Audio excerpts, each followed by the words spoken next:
Hello. The music is so loud.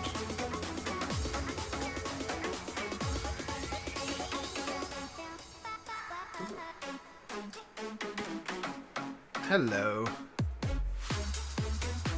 How are we doing today? For the 7 odd people in chat. All done good? Or in YouTube chat at least. So today's plan is... I'm gonna just make a change to my graphic settings here. Hang on. That should... yeah, it's a massive difference. Hey, Pulse Drop. Please no Crash Arena. I will try not to Crash Arena.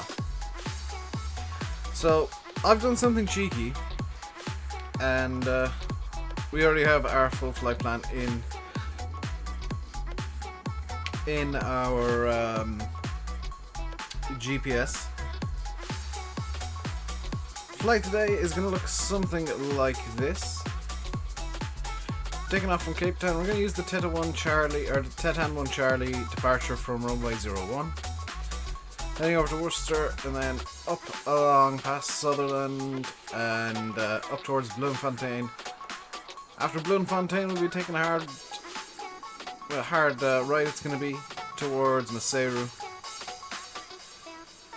And we'll be landing at the Maseru International. I had planned a different airport, but Spain. Set a courses stream. I don't know how to set up a set of courses servers, to be quite honest. But what I do need to do, you might notice we got the low bus voltage here. I do need to get this plane started. So let's just really quickly get this plane starting up.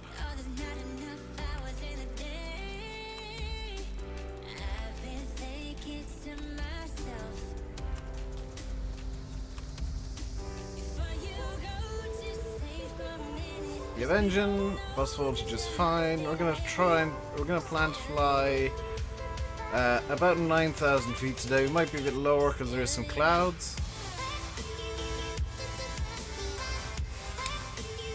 Am I ever gonna fly a commercial jet? I occasionally fly the 737, but this is a GA World Tour, so I tend to fly smaller stuff. QNH 1011. Go. GPS 1 set, QNH set.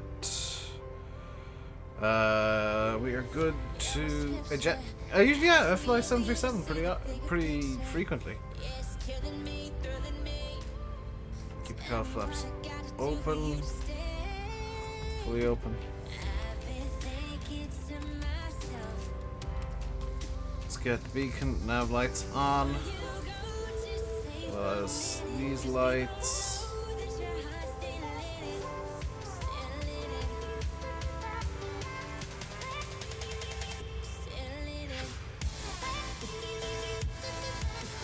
There we go. And we are full of fuel, so let's get a taxi in. Now I do need to bring up the charts again to get the airport chart for Cape Town. We are flying from Cape Town International today. Thought it'd be kind of fun to relocate from Stellenbosch to Cape Town International. So we're here, and our runway entrance is down here. We could actually, do you know, we'll go for Charlie intersection. Go for a Charlie intersection departure. I'm not on VATSIM today, by the way, because I just didn't feel like it. Should you get World of Warplanes? I mean, if you want to play World of Warplanes, then get World of Warplanes.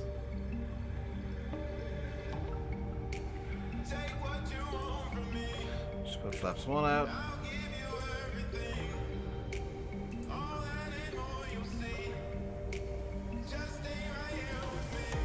Transponders on. I've never played War Thunder. I've played War Thunder, I've never played World of Warplanes, so I can't really make a judgment on whether or not it's any good. We'll be taking a left here on Hotel. think it's a left. Yeah, it is a left. Yeah.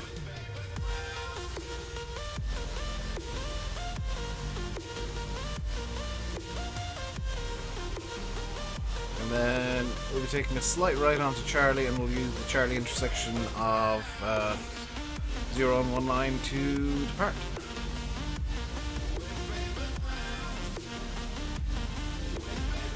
If you're looking for a free flight sim, well, spoiler alert, there aren't too many, and the ones that there aren't very good. You pay for what you get when it comes to flight sims, unfortunately.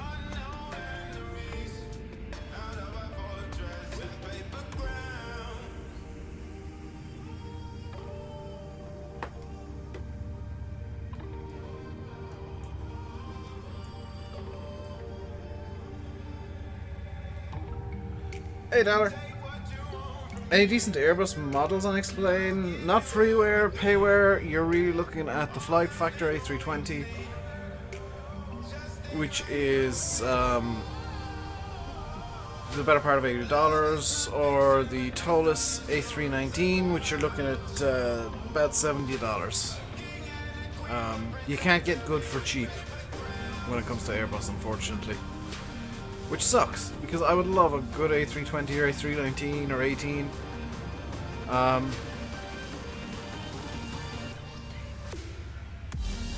Like Lithuania. That's gonna be an upcoming leg, Ducky. This is a world tour, I'm flying to every country. So if you live in literally an country, I have or will fly there.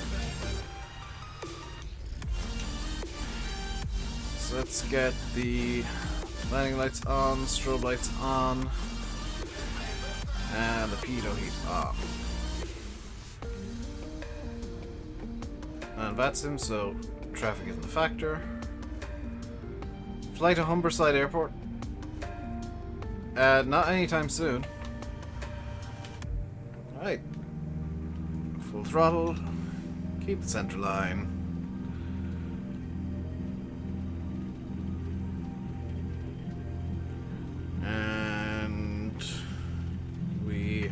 Definite alive airspeed. And light back pressure on the stick.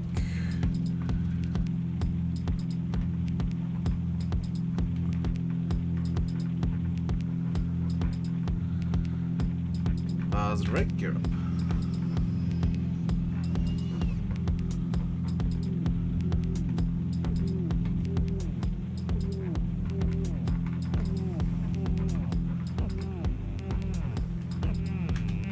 Flaps up.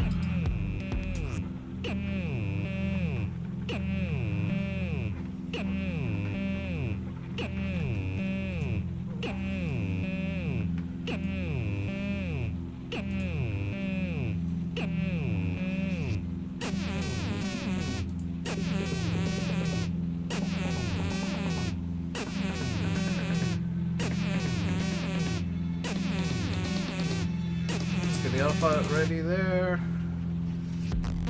And that song is terrible, so let's skip to the next one. There we go. I only wanted a flight director, which still isn't appearing. There we go. Once we're through about 5,000 feet,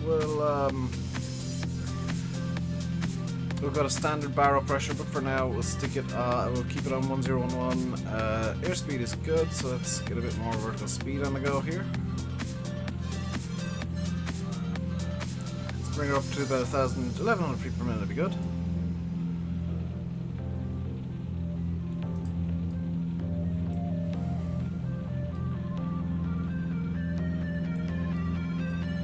This is kind of annoying because I did a test flight last night and it was perfectly clear skies, perfect weather to fly, and then I come on to do the actual stream today and it's like, yes, we will have overcast weather and just all of the clouds.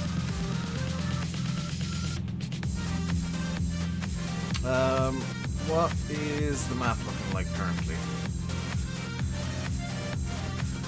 Let's look here.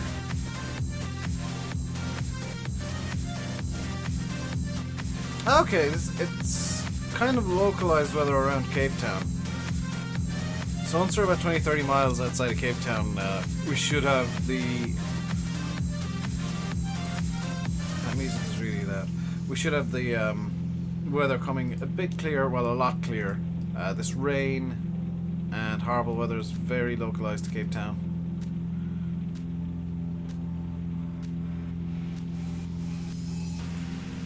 800 feet per minute, please. Shedding a bit too much airspeed, and yet prop heat needs to come on. Prop the ice.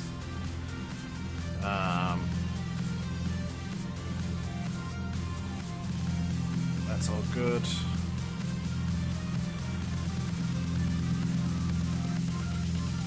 Yeah, we're just gonna settle in now for our climb up to 9,000 feet from, where are we now? 3,000 currently. Once we hit about 5,000, I will change QNH to 1013. Let's have a look outside and see what the Cape Town scenery is giving us today. And it is incredibly pretty. Stellenbosch Aerodrome is over there somewhere, I think. Which is where we set down last time. Oh my god, the crosswind is real. The plane's pointing this way, but flying this way.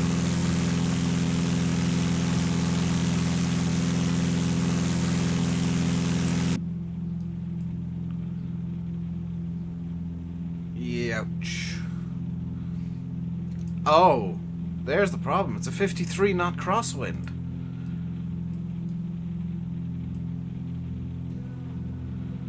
I mean, there is a tailwind element to it too, but it's mainly cross. There's the entire problem. Holy cow. Next plane streams a signal. Thank you very much, Lynx. That's painful wind. That is actually painful.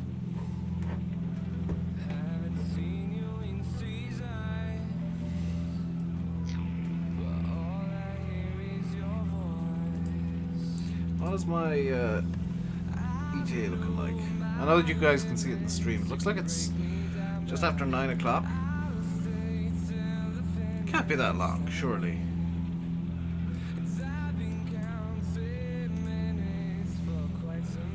4 hours too, but that's at our current speed, which is basically just enough to keep the plane in the air. We'll be cruising at nearly double the speed.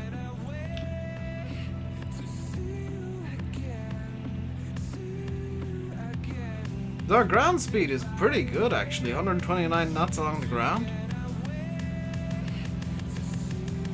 If we can keep this wind the entire way up, we will be pretty good, actually. I won't complain about 150 knot, like 128 knots as we're climbing along the ground. That's really, really good, especially seeing as our indicator's only 90. And our cruise our indicated cruise is somewhere in the region of 150. So we're gonna get some pretty sweet winds if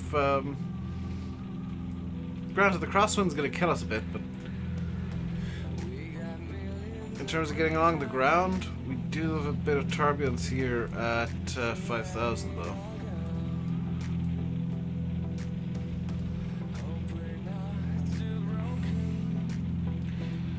Just going to use the climb rate again to 600 feet per minute, just to get a bit more airspeed going. Hey Mossy! Planes!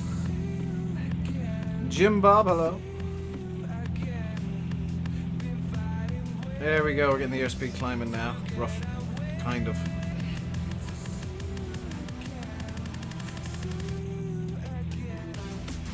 These clouds ain't helping.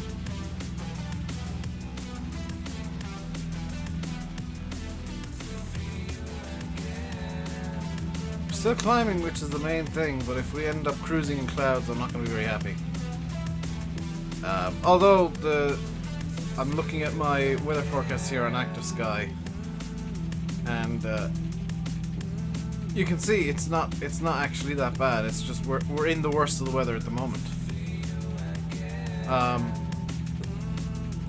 So I'm not overly concerned about. Can I get weather up on this?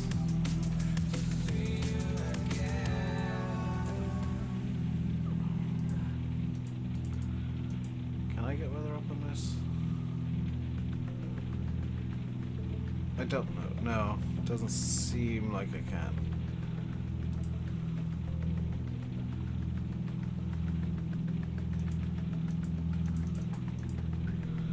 That kind of sucks.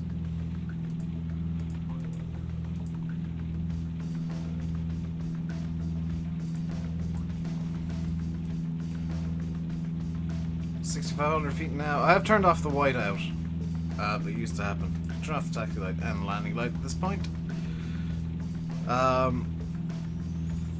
what you guys can't see, what you can kind of see here, is we are flying through some mountains, so it is going to get a bit sketchy in terms of we can't see the mountains that we'll be flying very close to. Other than that, I have no real concerns, and it looks like we're actually leaving the worst of the cloud now, leaving the overcast conditions. You have a 2-hour plane trip. That's really nothing, considering this trip is seemingly planned for 4 hours, or the better part thereof.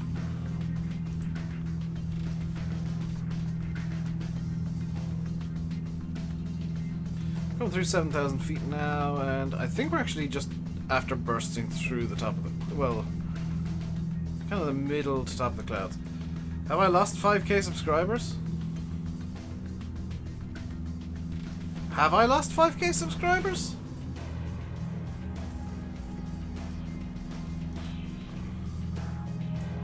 No.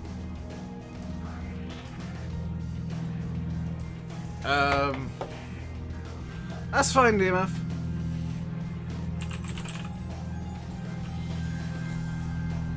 I don't think I've lost 5k.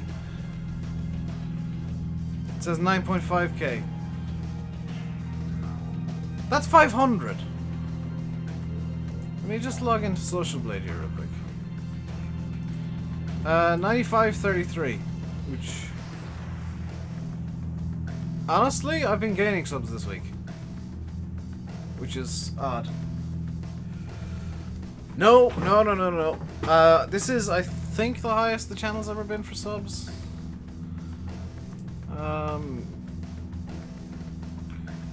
It seems like the weirdo. Where is it? User summary.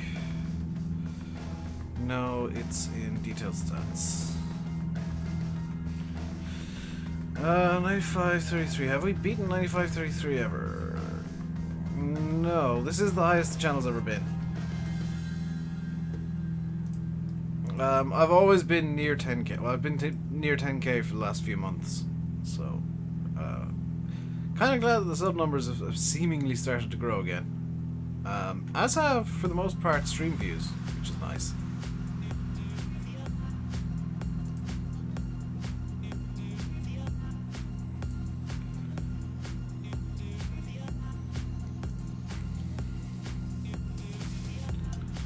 So this is going to be a fairly long flight, but I do have some, like, the ortho for this leg is really amazing, and I've boosted up the graphic settings and put in a new script. I'm one of these people who's just forever going to be tweaking how things work in this sim. I can see it already, but I've put in a new script. We're stalling.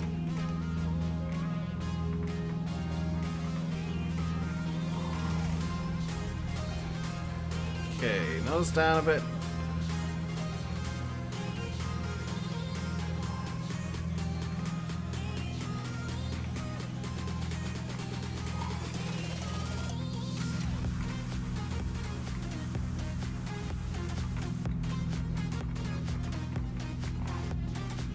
Okay, let's get the alpha back in.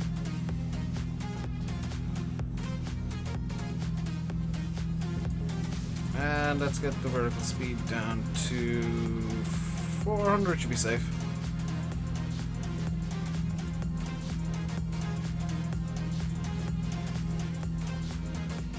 What is said no script? It is let's see, is it this one? Nope. This one. Ah, this one. Better Shadows 1.1. Which improves how the shadows look. They're no longer jaggedy, apparently. But I've not. I literally installed it just before the stream, so I can't say for sure if it's working or not. You've seen that, yeah. It works with Fly It with Lua. You need to decomment the last line of the Lua, because for some reason it's commented out. You need to uncomment that out for it to work fully. But I've done that, which is super easy. And it seemingly is going to give us some super amazing new shadows. I hope. I think actually that might be the start of it there. The problem is I had to turn down a setting just to deal with the clouds, because the clouds for some reason just cause hilarious frame rate problems. But if we get into clear weather, I will change the settings back to the way they were last night when I was testing, and we'll see how we go.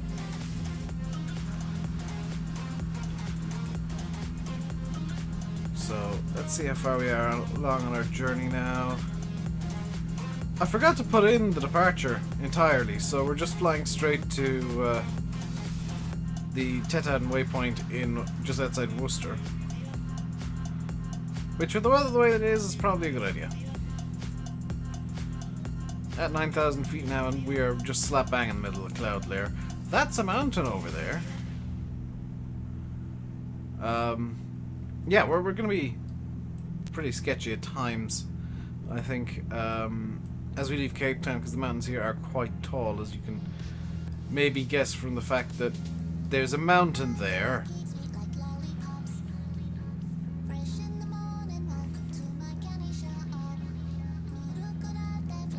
Yeah, bit sketchy. We'll be fine though. I have tested this. 9,000 feet is actually just enough to clear the mountains relatively safely. Nav data out of date. Oh yeah, I forgot to update my nav data. Whoops. There's the new oh, they are much better shadows. They look like actual shadows now. That's nice.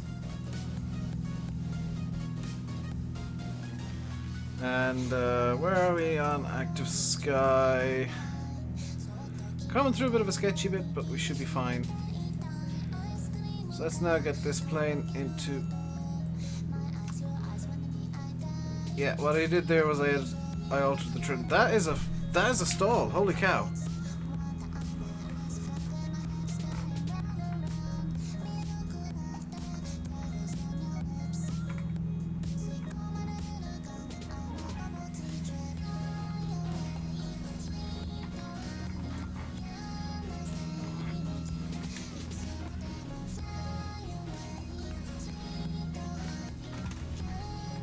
Oh, we've got icing.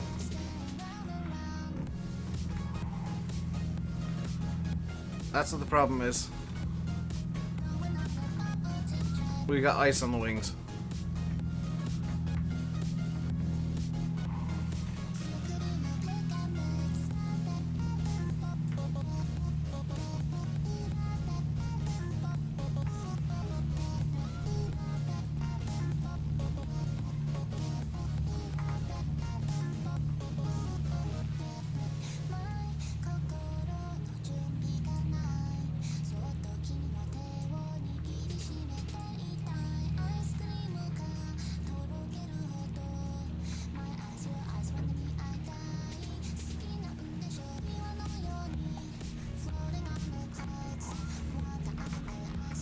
Gonna just hold it by hand here.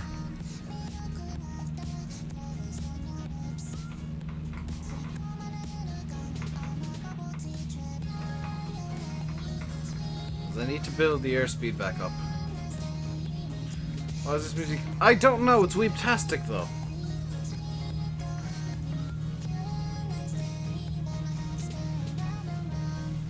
It's called Bubble Tea, featuring milk, by Kampai and milk. Here, we'll play some club soda instead.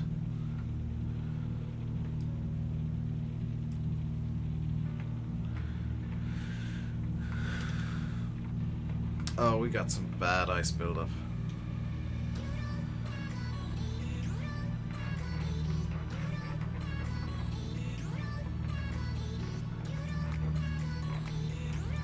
Let's see what happens if I follow flight director. Stall. Okay. Don't follow flight director for now.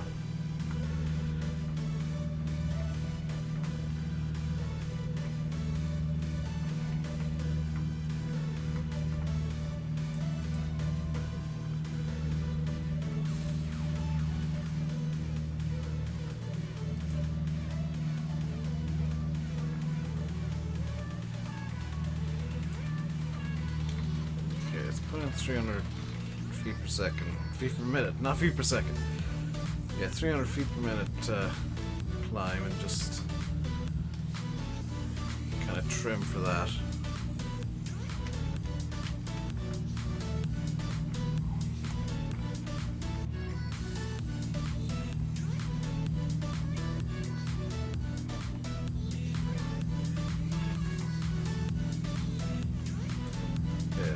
Try the autopilot again so that I can try and get this plane somewhat configured. Let's close the cowl flaps.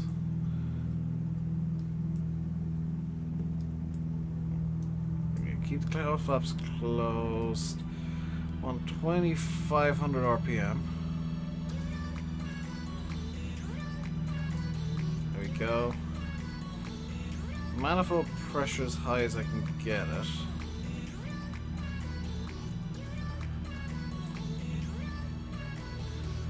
There we go. Hey, Sylvan. You just missed me having a bit of a panic. Can we see the ice on the wing? No. There's no visible ice, but there is ice.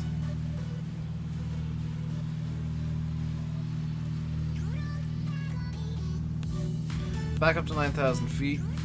Accelerating now, which is nice. I think part of what happened before was I just had the plane configured wrong slightly. Gear up, flaps up. That's all correct. Gonna keep the prop de-ice on because we're in quite dangerous temperatures, and I need to just keep one eye on the airspeed here and make sure that it keeps accelerating up to about 150 knots. Indicated. We're currently going 130 along the ground because we have a bit of a headwind element in that ridiculous crosswind now. Brilliant!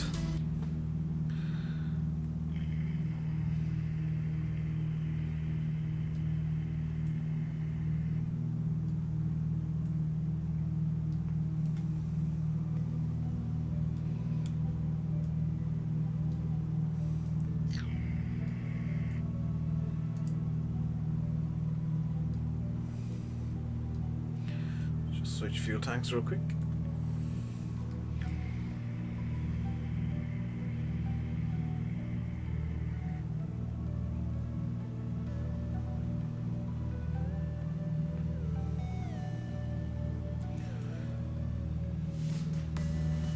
There we go, we're getting our ground speed back.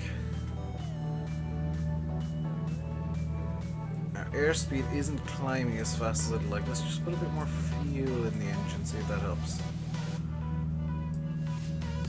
Now, let's try pulling a bit of fuel out. That also doesn't help, but I did see it rising there. There. 132 knots indicated. Oh no, we're going into a 48 knot headwind. This is going to cause the indicated airspeed to go up, but the ground speed to go down drastically.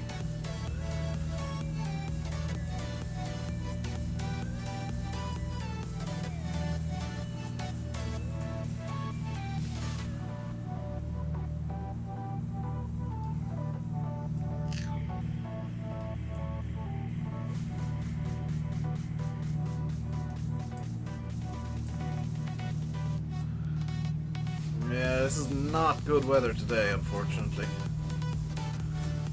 We're still climbing, as it turns out.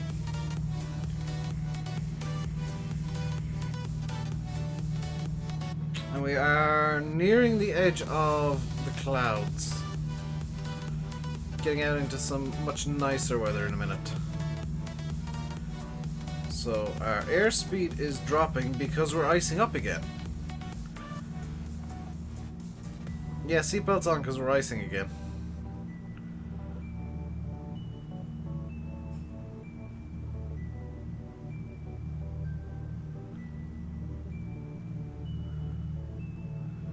Do I want to put some flaps out?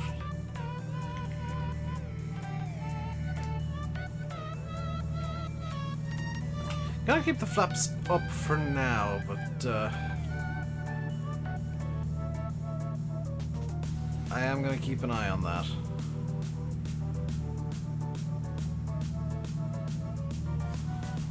Yeah, look, our true airspeed's dropping drastically. Our ground speed's down to 70 knots. And we're stalling at 120 knots indicated. Good.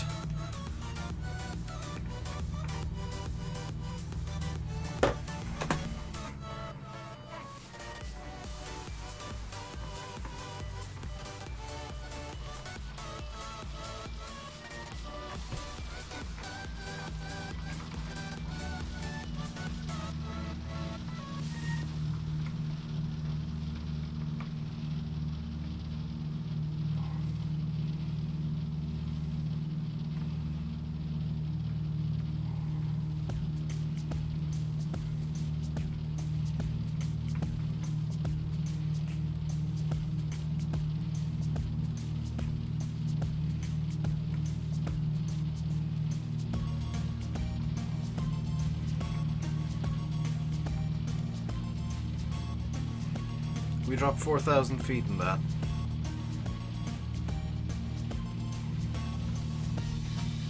We dropped 4,000 feet in that stall.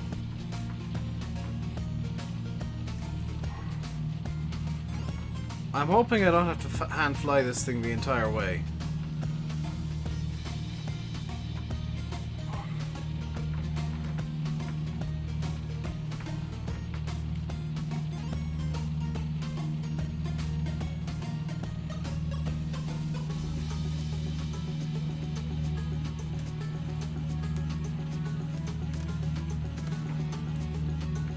Gonna go a bit VFR here and just keep our altitude as low as possible. So we're gonna shoot some valleys.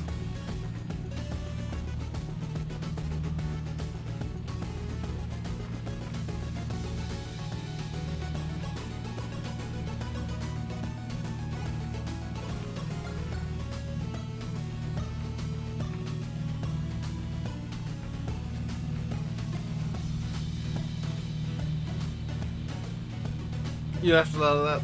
That's fine, Matt.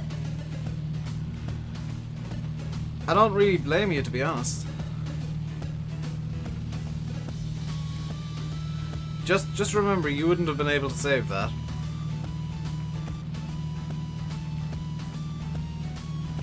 Next time you want to laugh at me, think, could I have saved that?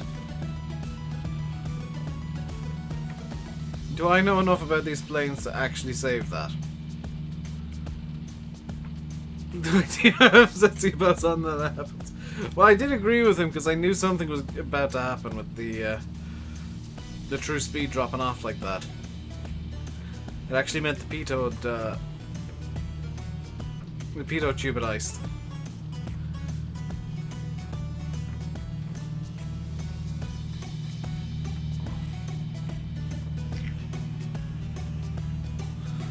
So what happened there was the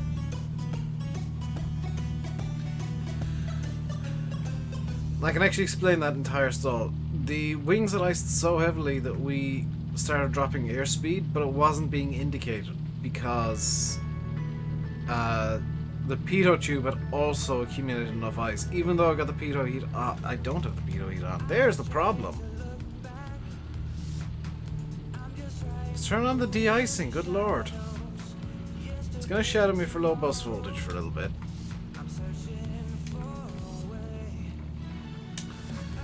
But that should solve the issue of what happened there. It's also why the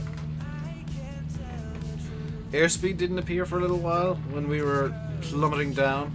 It's because the pitot tube was iced up so badly it couldn't pick anything up, and the extra speed basically de-iced it at speed. As for why I pulled out the throttle, which you may have heard the gear warning going off, that was literally me just... one way to recover from a spin is to get rid of all the torque. And the easiest way to do that is to pull back the throttle to 0. Okay, I think we're good to start a climb back up to 9,000 feet. Now that I've actually got the de-ice on.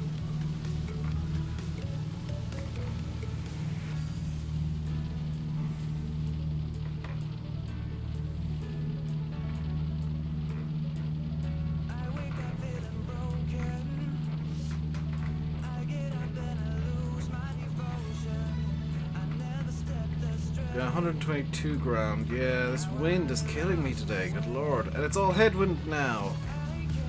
It's almost entirely headwind.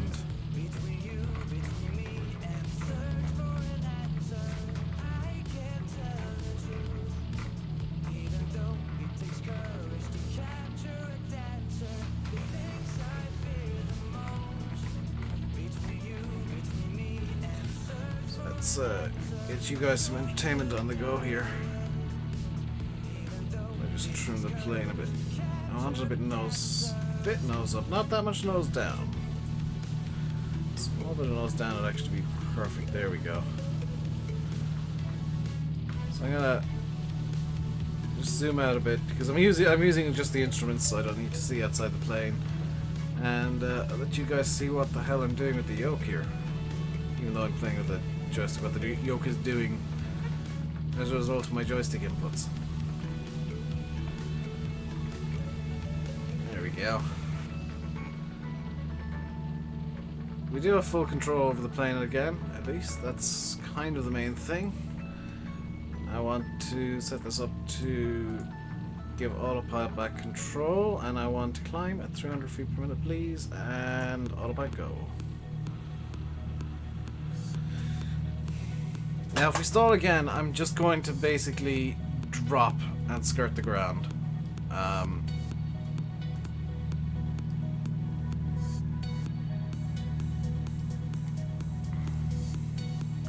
We stall out again, so I'm going to keep monitoring airspeed, true airspeed, and ground speed here. Hey, general destruction. You've missed some general destruction. We've stalled out twice. The second time we lost 4,000 feet in altitude. Luckily there wasn't a mountain there. And currently I'm climbing back up to 9,000 feet.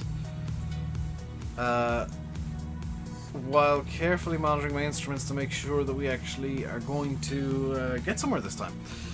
Without dying, ideally. So our ground speed is only 116 knots. That is very slow. This is going to be a long flight just because of this 45 knot headwind we're dealing with. Which kind of sucks. RPM is good. Manifold pressure is a bit lower than I'd like. Can I get the manifold pressure up, please? I would like to have the manifold pressure around 25 inches of mercury, but I don't think it's going to let me.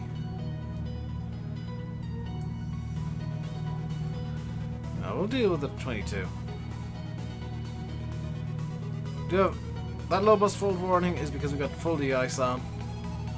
Reducing the voltage available for everything else, but in these conditions I do need full de-ice, prop and pitot de-ice.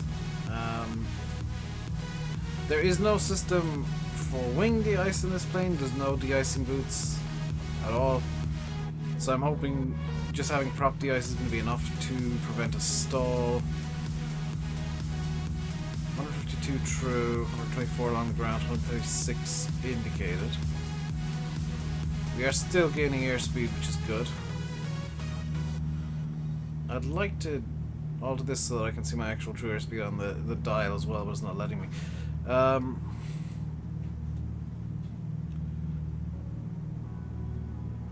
I've not crashed yet, at least. Did the QNH set wrong? 1013 is the actual QNH. Or standard, if you will. Whichever one you want to say. 1013 QNH, or QNH 1013, altimeter 290902, or just standard. Still time to crash? Oh, yeah, for sure.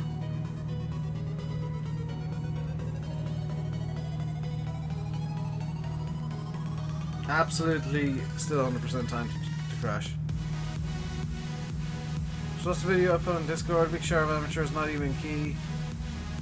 What video, James? I'm quite confused.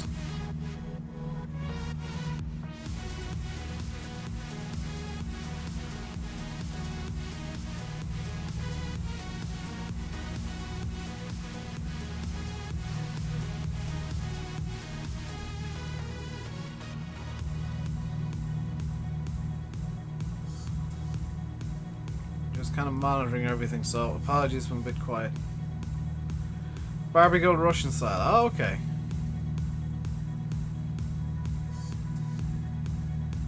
Apologies if I am quiet though, because we are in icing conditions. This thing has stalled out due to ice twice, and we are over some mountains, so I'm having to be extra cautious with everything here. We are getting a bit of turbulence here. You can see the airspeed is a bit unreliable. We do have a turn coming up. Hopefully it's to the right. What direction is this turn? If it's a left turn... Oh, thank goodness it's a right turn.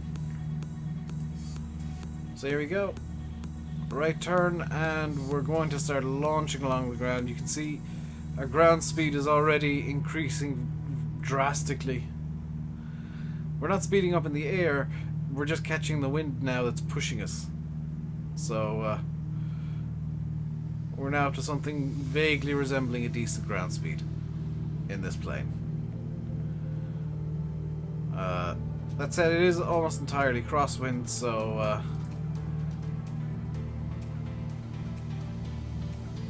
this is our GPS track. You can see it's pointing off in this direction.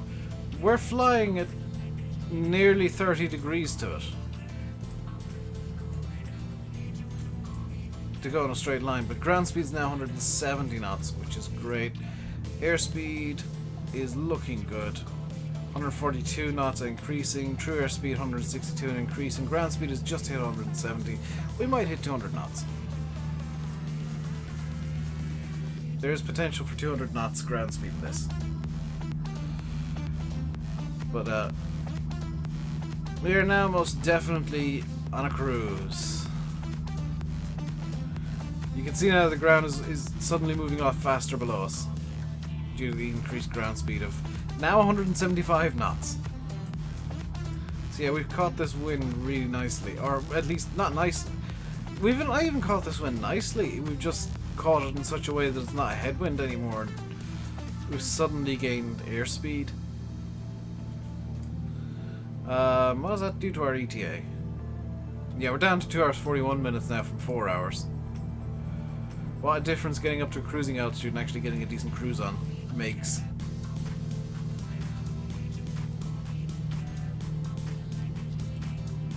I was anticipating this flight taking about 3 hours, by the way.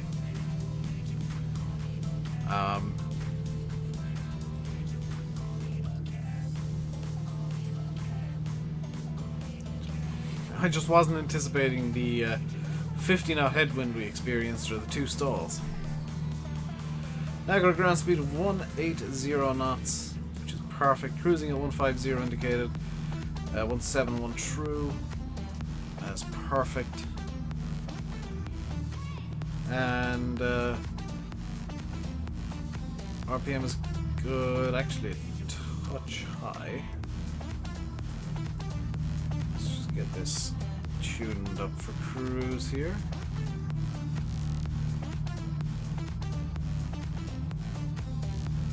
get the fuel flow rate down a bit as well.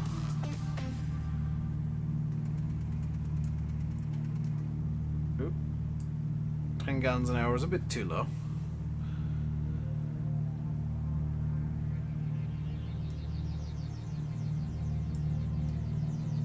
Try and get around 13 gallons an hour would be ideal for me. Still reducing airspeed. Call it, what is this now? 13 gallons an hour, actually.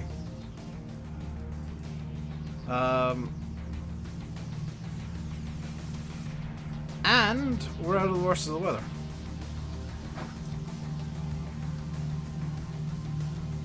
Yeah, we're out of the weather now. So it's going to clear up in the next few miles. So that's, I think, the end of the stall threat as well. Hello, Alex. You've missed 2 stalls and 2 very near crashes. And, actually, you've missed the worst of the weather as well. You're in a bad mood again? Wi-Fi Pro again? Dude.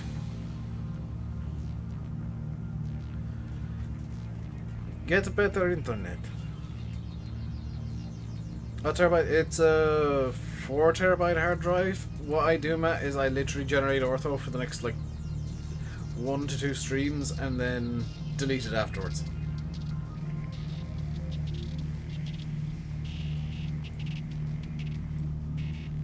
Now that is terrain, right there.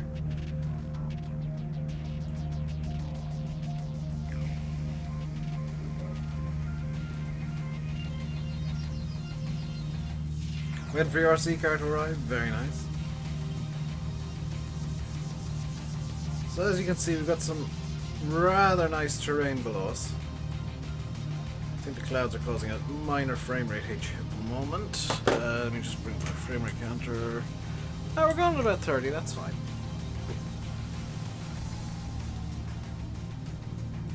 Ground speed is 176 knots, that's perfect.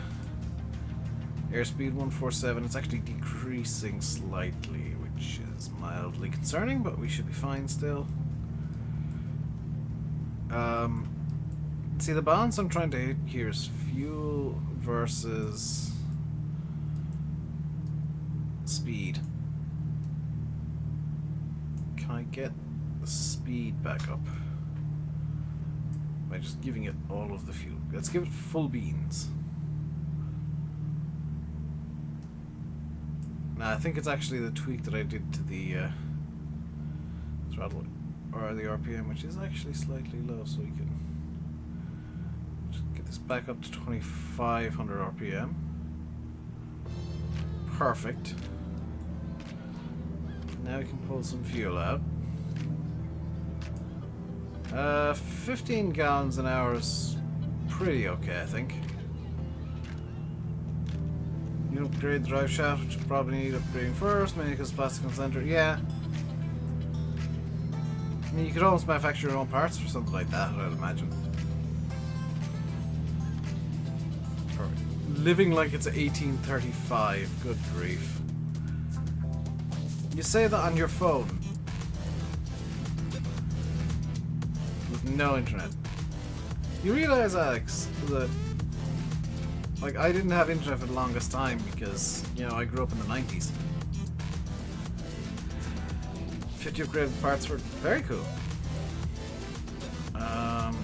Let's tweak the range here. It's gonna tell me what the range is. Oh, it does. Let's get a, yeah, an 80-mile range there. And you can see the clouds are becoming less and less as we go out here. They're eventually going to become basically zero.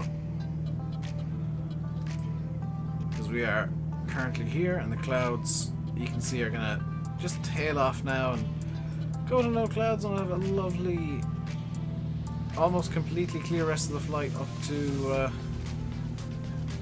yeah, up to about here I think we're going.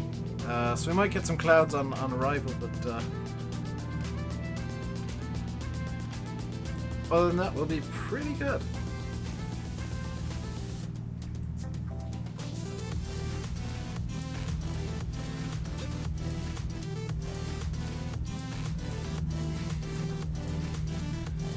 I love these 21st century first world problems, like, my internet isn't very good. I mean, at least you have it. At least you have internet.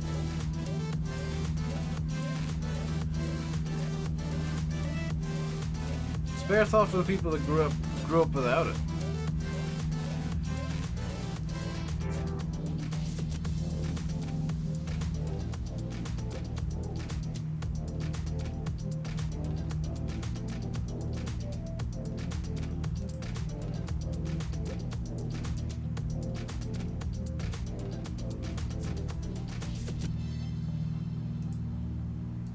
Spare thought for me. Hey, we're above the clouds now. Sweet. So the cloud layer is going down, interestingly. Possibly something to do with the mountains? Distinctly possible.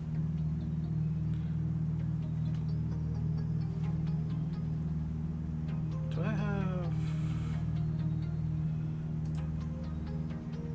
Why are stream levels open twice? There we go. Going for tea? Alright, links. There we go.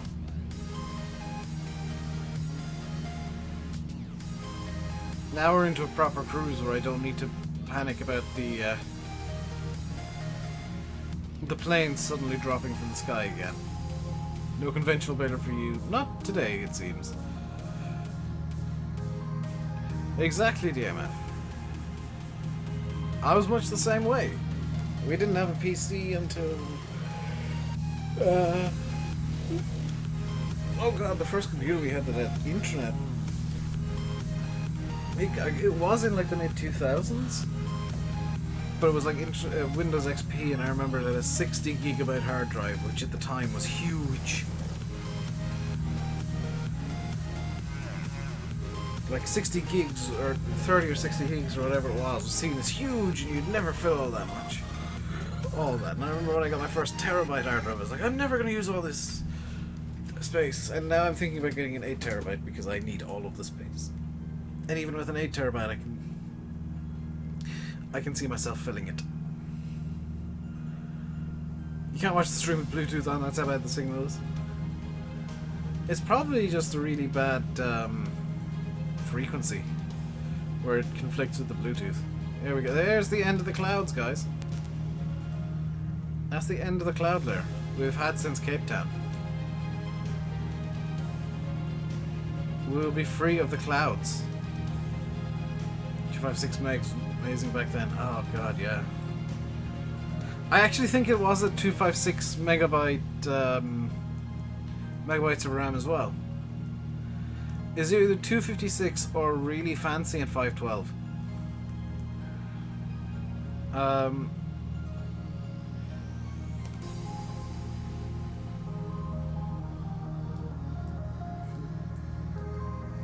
So I've got a really quite good computer now, but I've always had terrible computers up until basically I built, well, my 2 custom builds.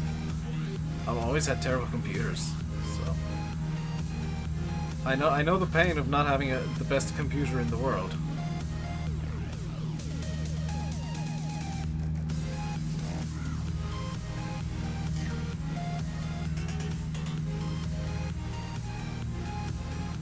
Fact 12 would have been top notch. Yeah, I can't remember the exact specs of it, but I know it had a Pentium 4.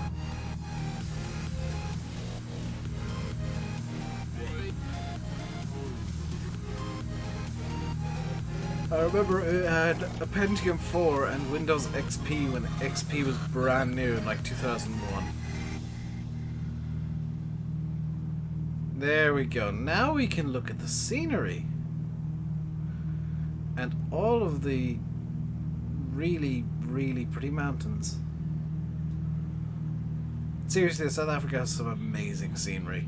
I can't fault it. I really can't.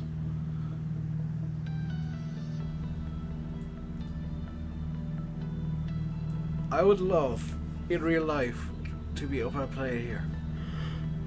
Maybe not back in Cape Town, but I'd love to be up in a plane in this kind of scenery in real life, because I mean You could look at this all day.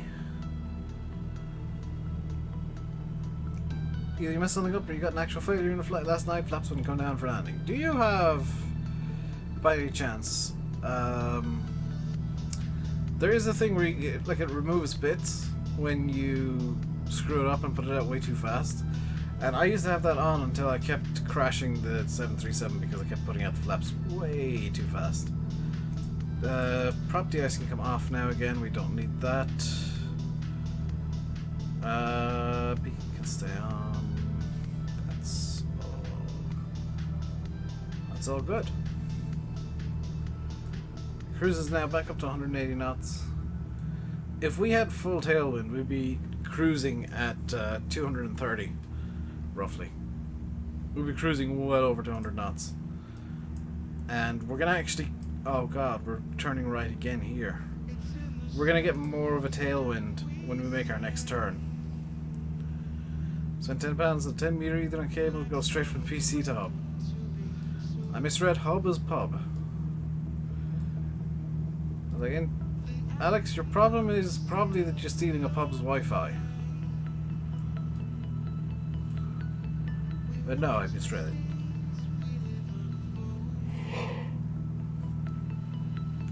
Let's see, 9,000 feet. 11 minutes to Sierra Victor, which is what? Route, please. The Sutherland VR. From Sutherland, we're heading up to West Victoria, then Ockville, then the Petrosville VOR, Bloemfontein, and up to Avubu. And at that point, we'll be making our turn for Maseru, that place. Basically, Wonderboom. See, Alex. Oh, there's the head driver bot shouting at me that I should drink.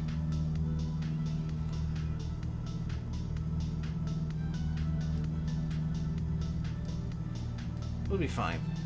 I will crack open a can of Coke in a second though, because this is going to be a relatively long cruise. We've got estimated 2 hours 24 remaining. We are... Is anybody... Fimp. Interesting. So we are heading, no, that's Eswatini.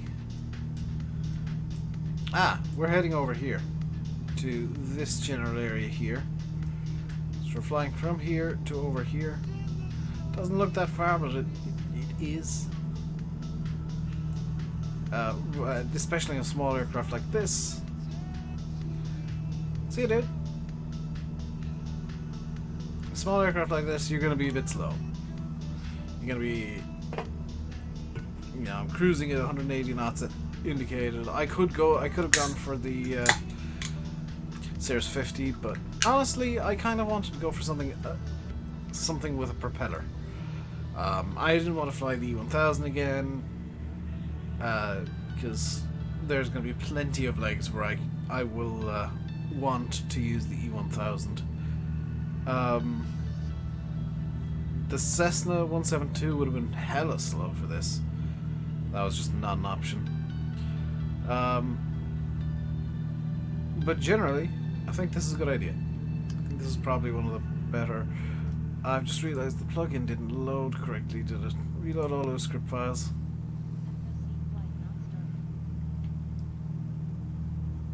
Yeah, now we've got the better shadows. Now the shadows are less janky.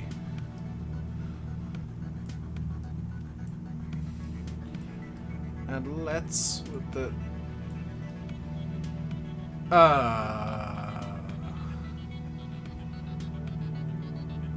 clouds. What are you doing? Clouds mostly behind us now. Let's just go into the settings here and bonk this up to SSAO, which has inexplicably broken the low script. Let's reload the lows again.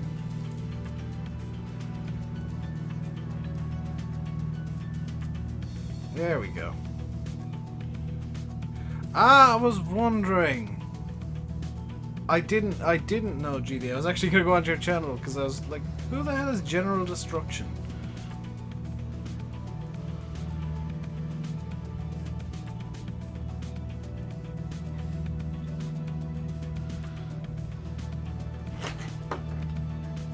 That makes more sense to me now.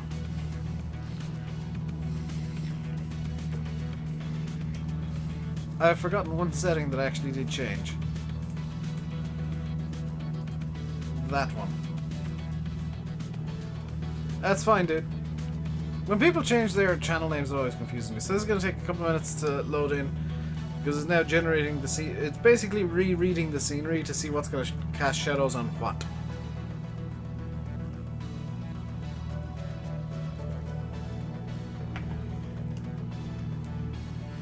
Landing already? Yeah, right. There we go. That's probably killed my frame rate, has it? 30 FPS, that's not too bad. See you, GD. So now we should have... Yes, the scenery is casting shadows on itself now. And if I look down where there are some trees, ideally... Those trees of the road might be casting shadows. It is, yes. Also, I don't know why this road is completely elevated. I don't think that in South Africa you'd have a bridge quite that long. But it's just kind of putting in the roads where they are seen by the auto-gen, which occasionally causes some weirdness like cars driving along an elevated road in South Africa. For no good reason.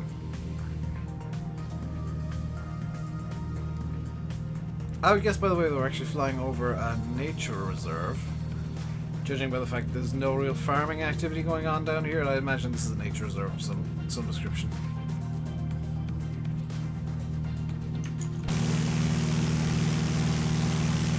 That's all that makes sense to me, at least.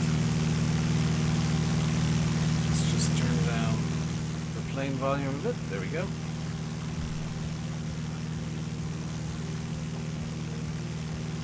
Like, there's no real human activity going on here, so either it's just that nobody really lives here, or this is in fact a nature reserve for... There's some farming activity going on there, so that would hint that, yeah, people do live here, but this is just not allowed to be farmed.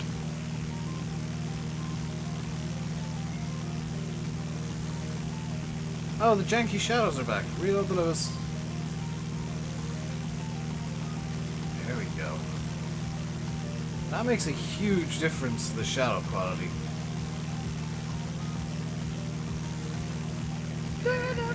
The DRM, thank you very much for the $2 super chat. That's some fuel for the flame. Thank you. I will probably need all the fuel I can get today.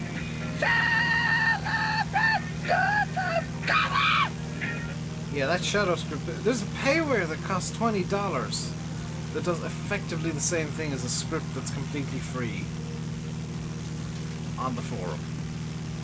Why would I pay $20 when I can just use the free script?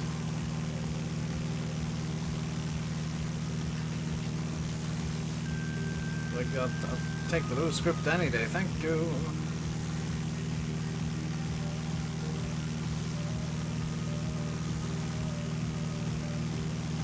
I love how this giant plane is just, like mountains all around, so is this just a giant valley? Is this like an ancient sea? Which would mean that some of these would have been islands before, or is this just some massive volcanic plains?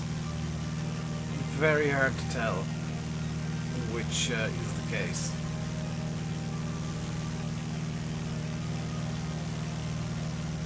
My channel's the best. It's really not, but thank you for saying that anyway. I do my best, but that doesn't mean I am the best. $10 for a loop-the-loop. With the way this plane has been flying today, and with the elevation being so far above sea level underneath the plane, I'm not actually sure I could pull one off. Also, this flight's gonna take like another 2 hours at best. Like, that's how far we've made. You can see the stalls, holy cow. You can see all the stalling and chaos that happened there. And just for reference, we're heading up to Maseru, which is up there. We're not very far along. I can do a barrel roll in this pretty easily. I don't know about a loop-to-loop. There's one additional problem. Do I have a card? What do you mean by do I have a card? I'm not entirely sure what you mean. Well, I could definitely try a loop-to-loop.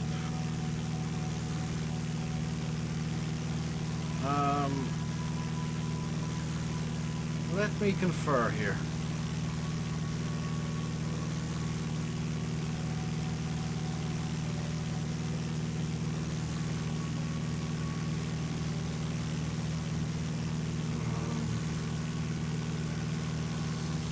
Oh, that is an ancient lake bed if ever I saw one. Or an ancient sea. Could I get away with doing a loop here? I can't see. See, the problem here is I can't see what the altitude is of the ground. What the ground elevation is.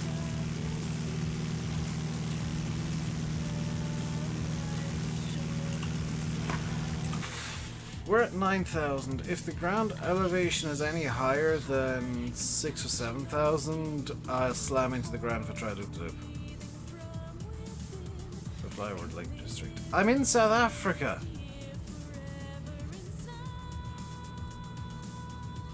I mean, there's a lake there, there's a lake there, lake there, lake over there, lake there. I'll call this a lake district. There's one over here as well. Another two there.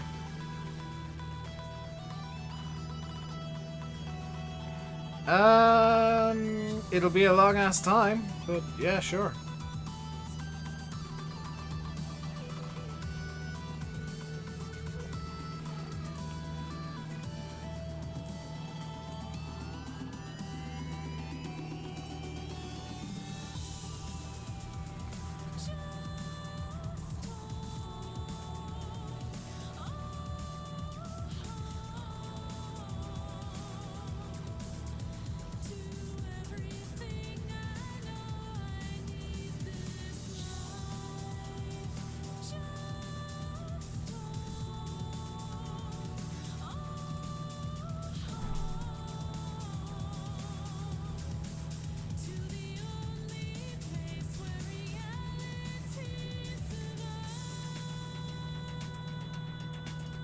Can I walk around the plane?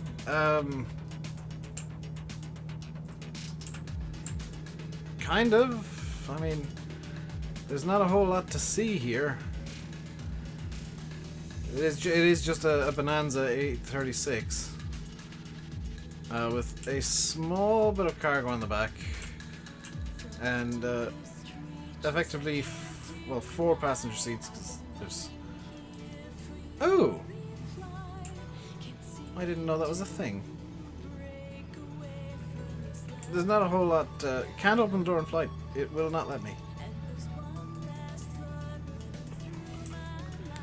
It's one of the good things about Carenado planes. They won't let you do stupid stuff.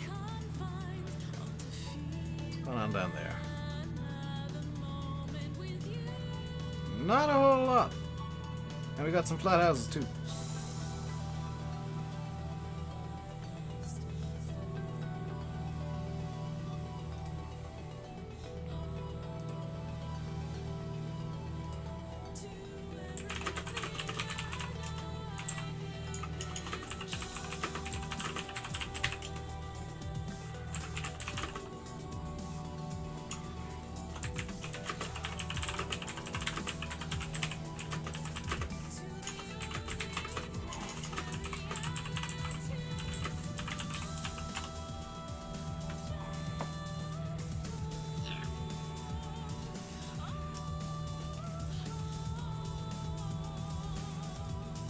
quick reminder that it's a PG stream. Keep it PG.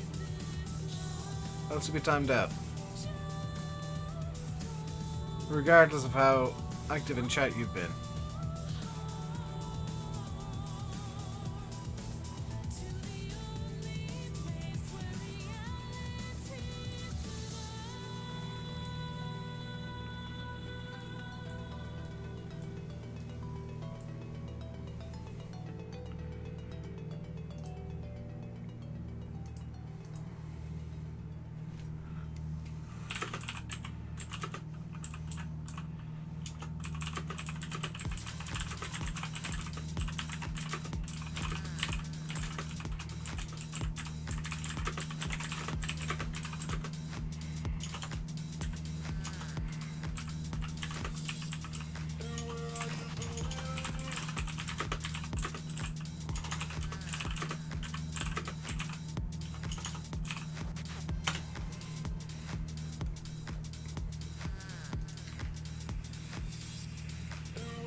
So, 3/4 of an hour until our next waypoint, West Victoria,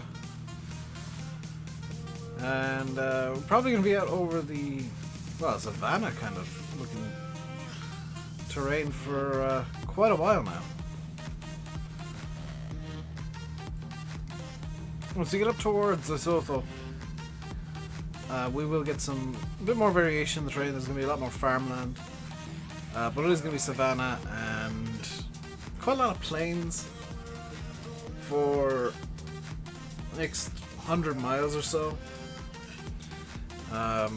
Maybe a bit more. The route that can be seen on a map. Yes. How do I do this again?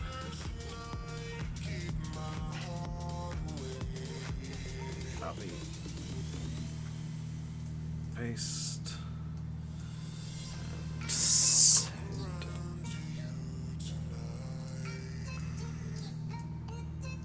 Oh. Thanks for the reminder, by the way, because I do actually need to edit the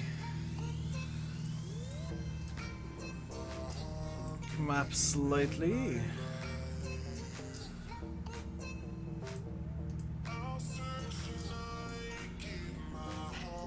There we go. This is a, for reference, 990-kilometer leg.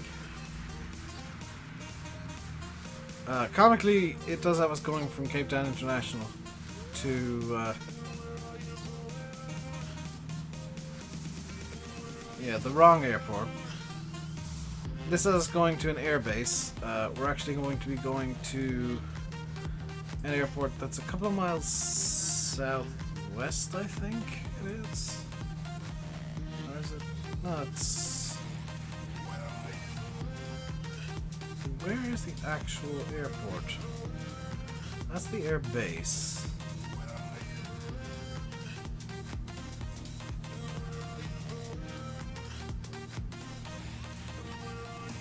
The actual airport should show up pretty well. We were flying to an airport that's very close by to where the map has us going, at least. I just can't seem to find it at the moment. Ah, I found it. Yeah, we're going to be going a bit southeast of where we had originally planned. Probably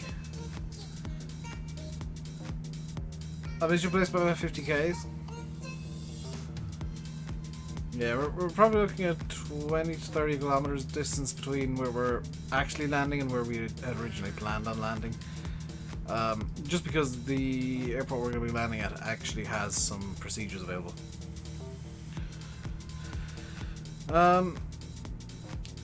In terms of weather, that's not active sky, Dave. Weather, let's have a look at the forecast here. So Lesotho is going to be around here. And it's going to be clear skies the whole way. You can see that in reality it's Kind of quite barren the whole way along here. Quite a desert landscape. Because, I mean, it is Africa. See you, Blash. I won't be flying over Slovenia today. You're looking at probably a few months. Did I get a new coil? Yes. And several spares as well. There's some farmland. Honestly, it's a kind of a minor miracle the grass looks so green there, because everything else around it is brown.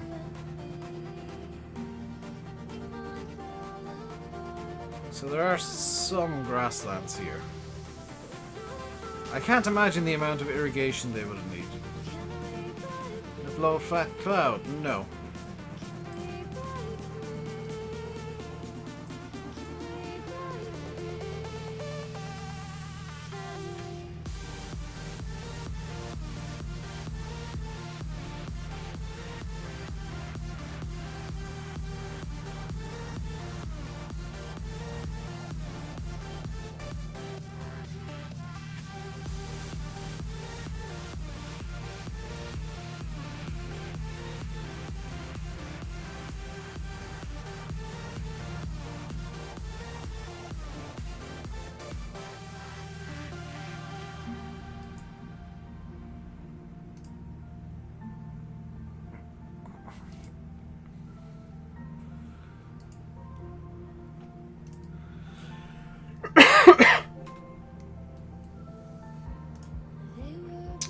Crosswind, 180 knots still, that's fine.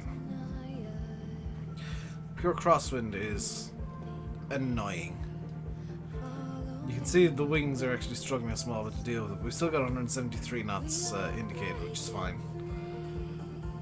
But yeah, that shows that the wings are struggling a small bit to deal with the crosswind and keep lift, but I'm not too concerned about stalling. We don't have anything that's negatively impacting the lift. It's just a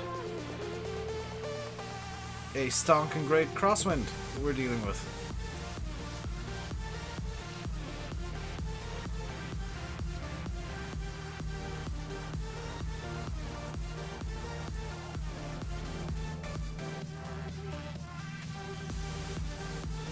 Also, hello, Carterix.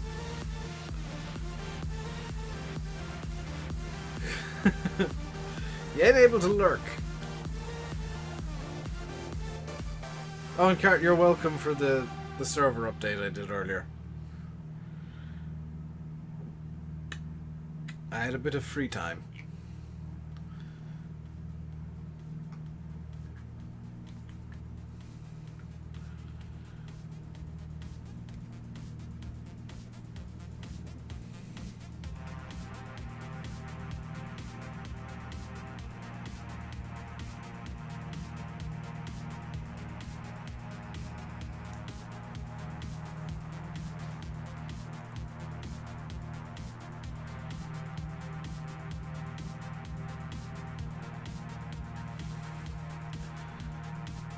Flying something like this is quite annoying at times because it's just constantly a case of double checking all the instruments are showing numbers that are good.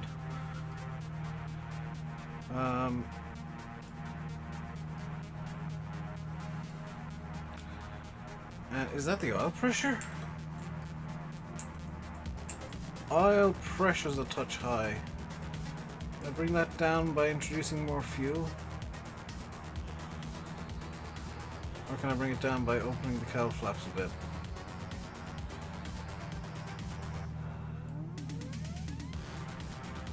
Fairly, cowl flaps could do with just being opened up a bit anyway.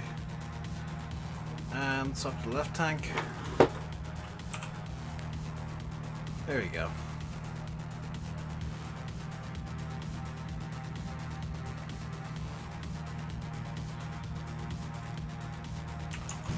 So we're going to be cruising for a reasonable amount of time yet. And that one Lewis script has made the world of difference in terms of Path of Shadows. Look, holy cow. Okay, I'll have to send that to simulate if and when he gets X-Plane. Because that is just a massive graphical improvement in one easy script. Let's get a nice view going here. There we go. I'm going to be cruising for quite a while yet, so feel free to ask me like any questions or whatever that are within reason. I can see there's 11 people watching on YouTube at least.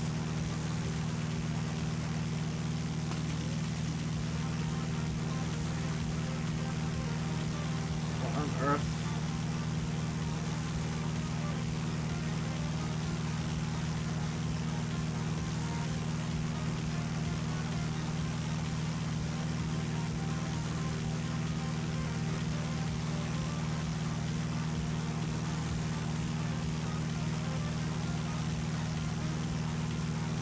Admin chat.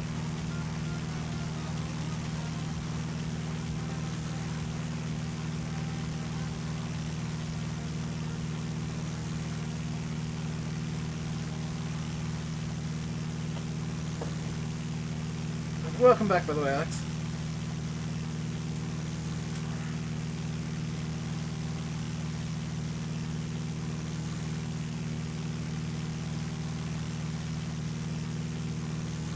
Suffice to say, Alex, my patience with that issue you brought up in admin chat is waning greatly.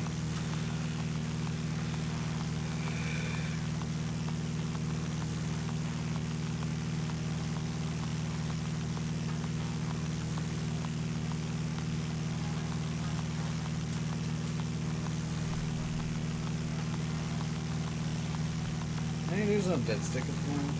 Or today?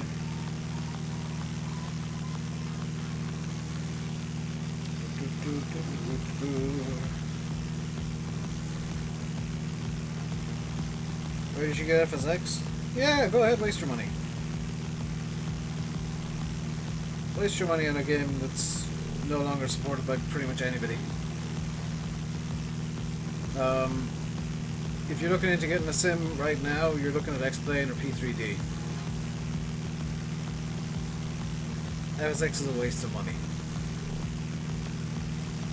Like, straight up, you'll be wasting your money on FSX. Should you wait for X-Plane sale? I mean, I would say, with how good it is, X-Plane is worth buying full price. Honestly, but if you want to wait for a sale, if you're not happy with the price as it is, then yeah, absolutely wait for a sale.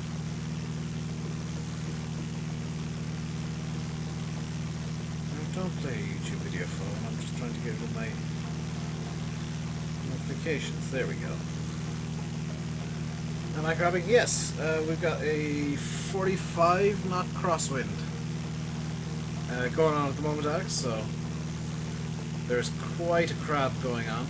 I've just realised that I've actually positioned the camera so it's showing what forward is. It's yeah, it's quite a drastic crab going on.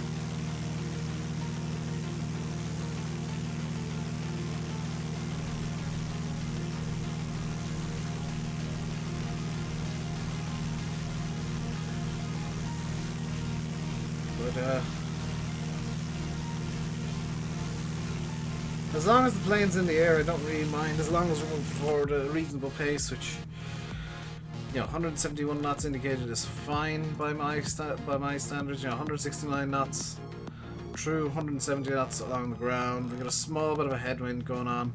Crosswind's now actually up to 50 knots. And comically, you can't see that we're crabbing too much in the cockpit. It's only when you hop out that you realise that, yeah, the plane's basically flying sideways. And we're at a 20-degree crab angle. More or less. Like, our course is 88 degrees, we're actually flying 70, so we're at an 18-degree crab. To deal with the 51 knot crosswind. That, by the way, is why you're seeing all this condensation, the vortices trailing off the wings. it's because they're flying at such a weird angle and they've got so much wind coming across them that it's creating vortices. Same things you'd see on landing if it's a fairly wet day, fairly humid day.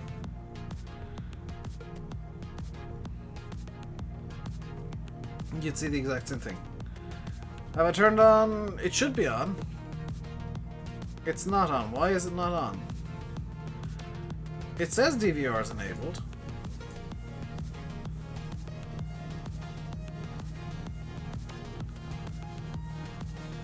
It absolutely says DVR is enabled. If it's not working, I'm very confused. It's not working. It's disabled itself. I don't know why it's done that.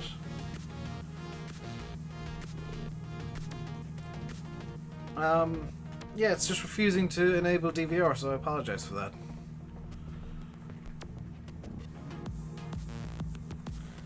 So we got 11 people watching on YouTube. Is anybody watching on Twitch out of curiosity? Literally 0. Literally 0 viewers on Twitch. GG.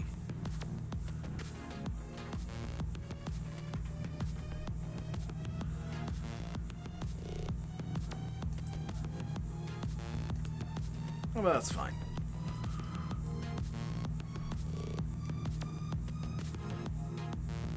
Half an hour until we hit West Victoria now. And I'm hoping the wind starts coming around to be more of a tailwind, so it just pushes us along. Or at the very least, calms the hell down. Holy cow, 52 knots.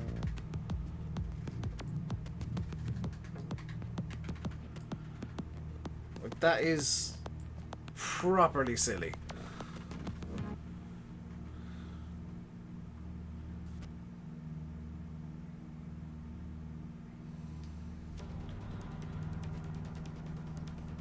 That is a properly silly wind.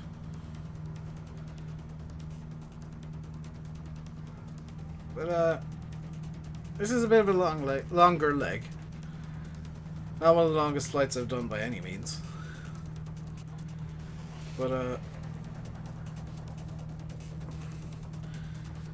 sometimes these legs are just gonna go long because I've either picked a bad plane or just want to run a plane near its limits, and this is gonna push this pretty close to its limits. Like, we've already used half the fuel on board, or the better part thereof. So this is really pushing the Bonanza quite hard.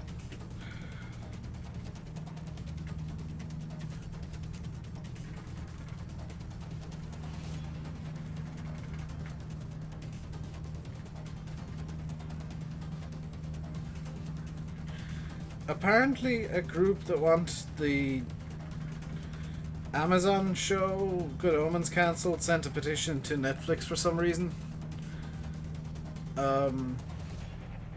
Which, if you're addressing a petition to the wrong people entirely, maybe you're not the smartest group. Gonna be honest.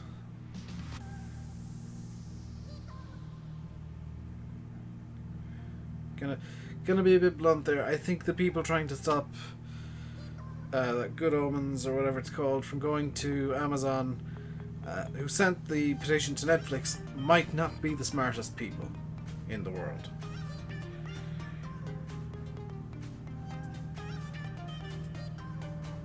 Kind of curious as well with Formula 1 if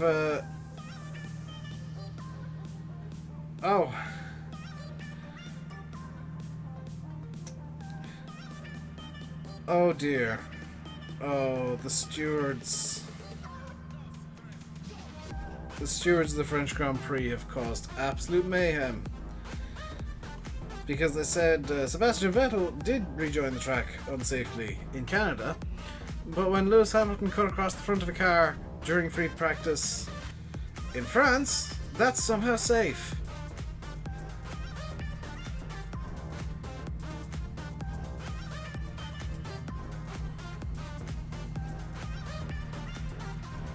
That's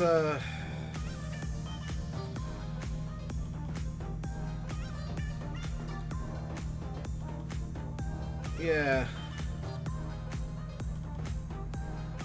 New profile photo? Or not. Yeah, sometimes it takes a little while for it to update. I'm gonna be honest.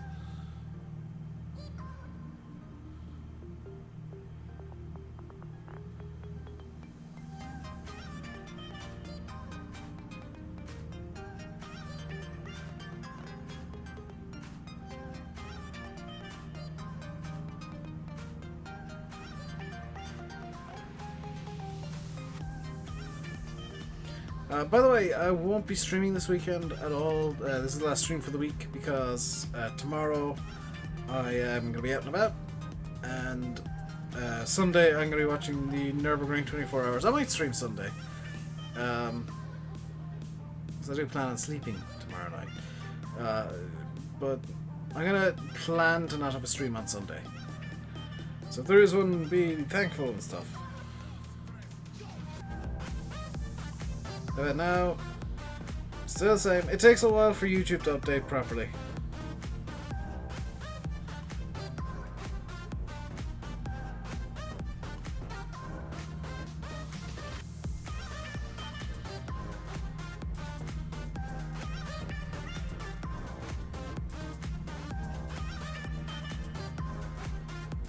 It takes a while, dude. Give it like an hour or so.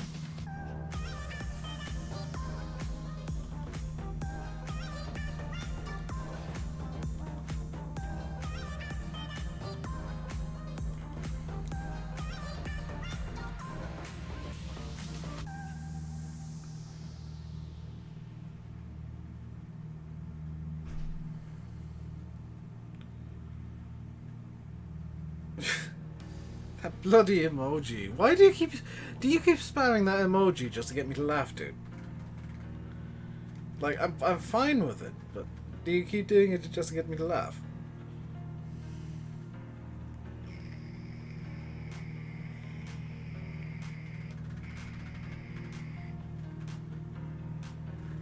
Yes, fair enough.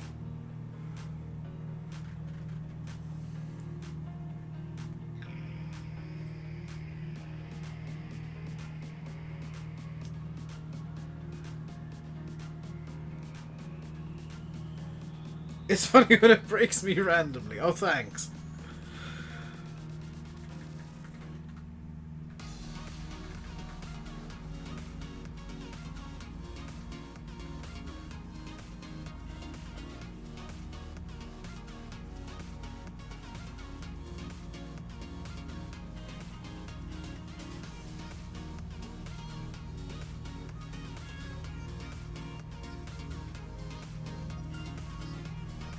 Jeremy Kyle's coming by. Oh dear.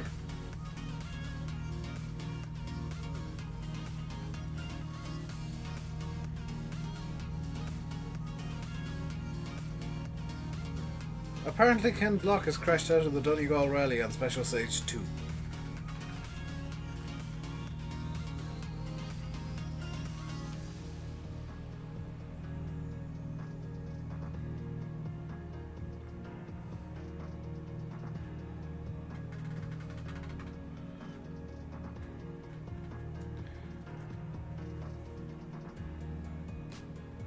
Jeremy Kyle is the new Stig. What?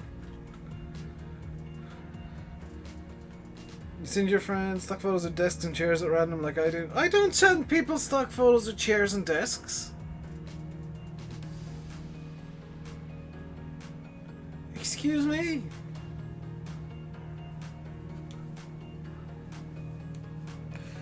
Also, I love how hilariously overrated Ken Block is. Like, real talk about motor racing. Ken Block is hilariously overrated. Like, he can do a drifting, sure. He is good at doing a drifting in a rally car. But he's not a very good rally driver. He gets so highly rated because he drifts between random things that are set up for him in advance in a giant ass skid pad. He is so good. Look at him. Look at how good he is. Every time he gets into a rally car, he crashes. Every time he's in an actual rally with his actual pressure, he crashes. Just, dude, Ken, Try doing drifting. Try doing something you might actually be good at. Stop embarrassing yourself by trying to be a rally driver. You're just hurting yourself.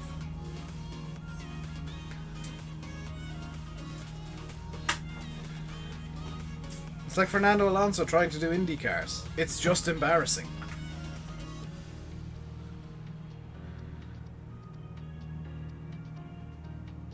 Can convey sarcasm sufficiently through YouTube. Yeah, sarcasm through text doesn't work very well. But,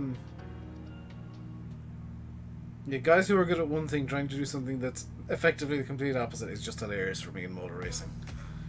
Like, Fernando Alonso, very good driver. Fernando Alonso in any car, very bad driver. He is not very good.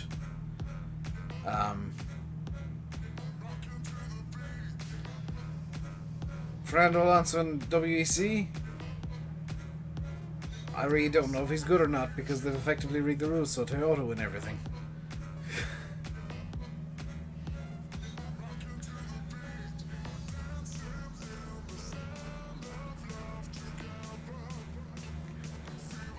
He is a good driver though, generally.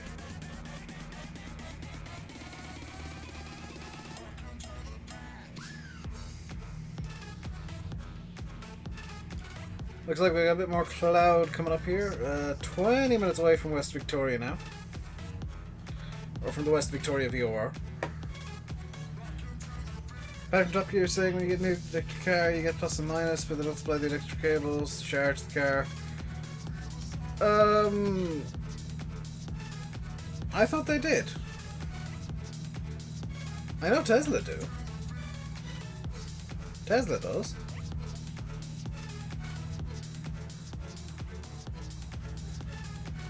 I wouldn't be surprised if, like, Ford and Volkswagen don't, because they tend to make things as cheaply as possible.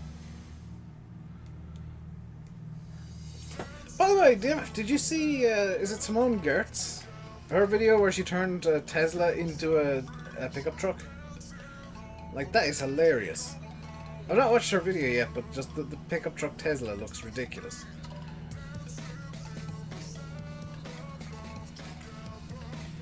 Ground speed is now... Is that 190 knots? No, it's 170.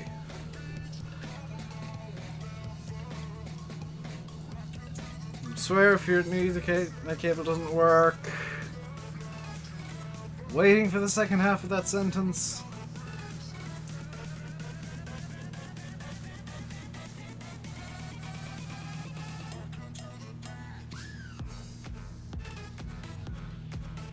You haven't seen it yet? Oh, that sucks, dude. Have you at least seen the pictures of her pickup truck Tesla? Because that thing looks amazing. Like, it looks derpy, but it looks amazing.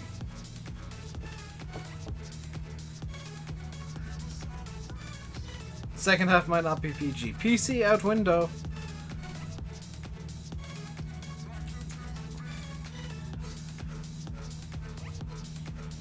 I'm fairly sure that you wouldn't get vortices coming off the wing of a Bonanza.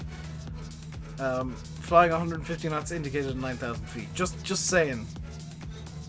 Just saying, explain. The vortices might be a tad overkill.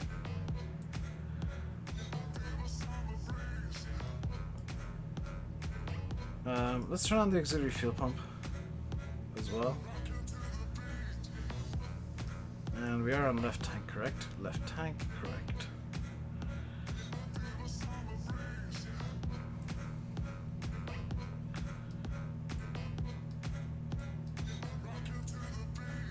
Might accidentally on purpose end up with the computer on fire. You're an angry person, Alex. You're an angry, angry person.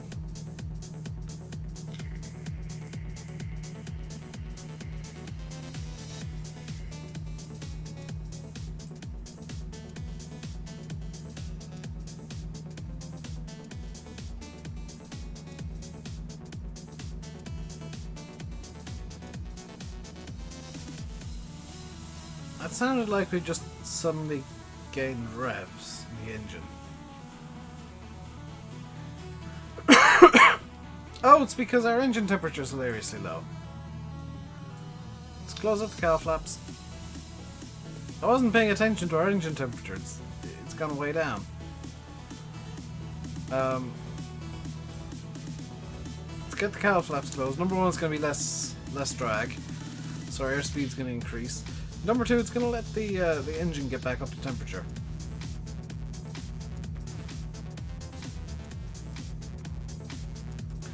What I'll do to try and rectify the oil pressure issues, just pull back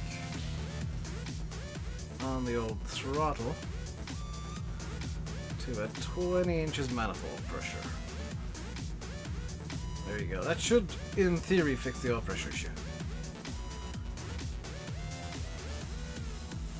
You're either happy, sad, or annoyed, no middle ground. I know that feeling.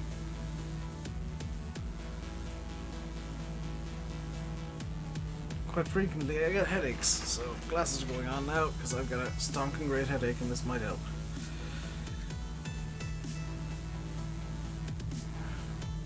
Well, that doesn't help because what I did there was I just put a great huge blur on my left lens. It's still there. That should fix it.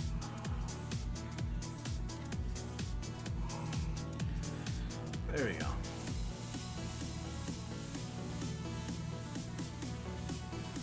Glasses, Dave. Yes. That has actually helped the headache slightly. How are we doing airspeed wise? Ground speed's down to 164. Why is that? It's because we got a slight headwind going on. No! We'll be fine. We'll survive. That's bloody annoying, though. Also, are those white rocks, or is that just a cloud that is a very odd shape? I'm gonna guess it's actually white rocks, and that might be a salt pan of some description. Very far inland, if true. So in terms of where we're at now, we're coming up the halfway point now, actually. I'm gonna say that West Victoria here, or Victoria West, is gonna be roughly the halfway point of the trip. I'm gonna start looking up information for our arrival in Lesotho. So let's go Fox X-Ray Mike. We're going to Moshushu, the first international, or Moshoe, whatever. Pressure 1031, which is not necessary at the moment. 404. There's no arrivals. RNAV 4, IS22. So I guess we'll be going with the RNAV 04. From Golf 221 Papa. Add to route. And I'm gonna just hold that in primarily. I'm not gonna put it into the GPS just yet. We'll actually worry about what the GPS says once we get to Bloemfontein. Then I'll worry about how we're gonna actually get to Maseru.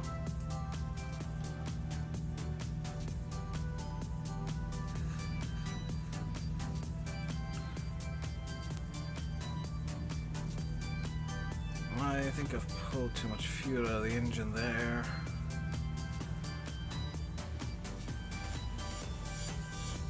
I swear the fuel tanks just go down in chunks, because the last time I looked the left tank was fine. Swap to the right tank again, please.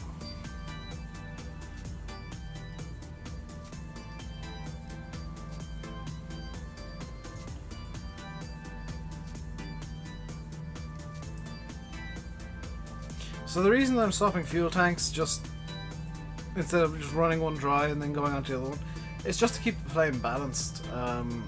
If I were to let the left tank run empty and have the right tank still be full, the plane would want to bank to the right. If I let the right tank go empty and left the left tank full, it would want to bank to the left. So swapping periodically and just kind of keeping them roughly level is going to make a significant difference in how easily this plane flies. We're still flying over the lovely African savannah. South African savannah. In terms of where we are at, let's have a look. I want to say we're actually inside a giant... We're not, because the... Up here is the... Yeah, there's the Kruger National Park.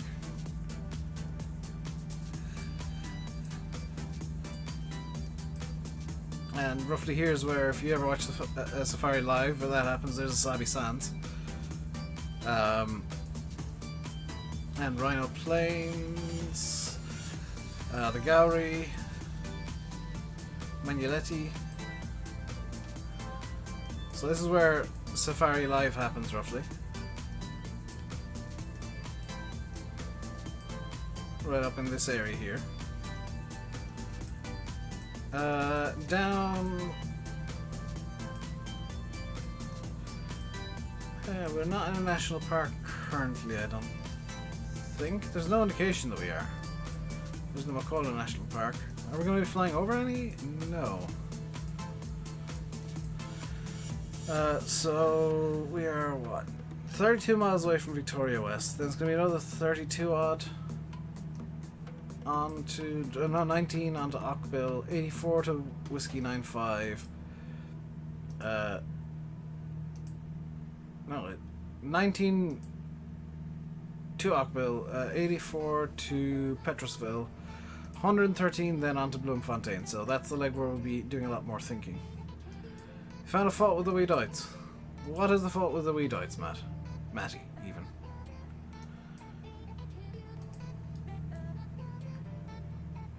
Please don't tell me there's problems with that New Holland Baler that came out today, by the way, because I'll be very upset if there are. So I've been waiting for a conventional baler in farm sim for the longest time, and I'll be very upset to find out it has problems.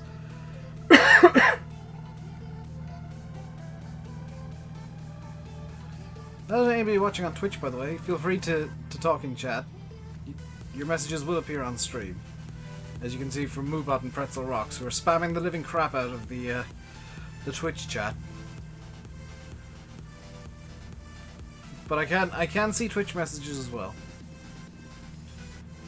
Air brakes, like the Mizo air brakes, which I'm pretty sure doesn't have. It might not.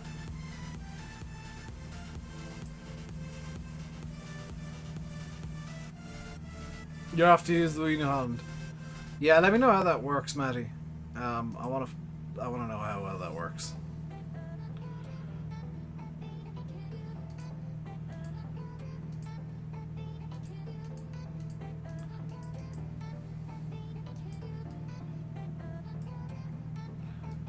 If you want something that's probably slightly higher res, by the way, and you're watching on YouTube, you can head over to Twitch.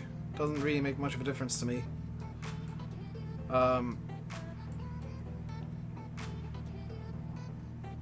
Just gives you something else to potentially watch. Or somewhere else to potentially watch.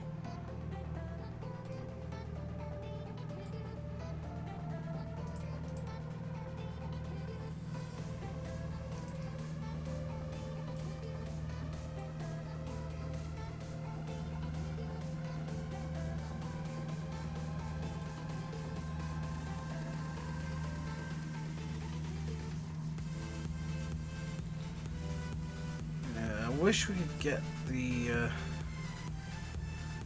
speed up a bit more, but I can't really see how I'd go about doing that.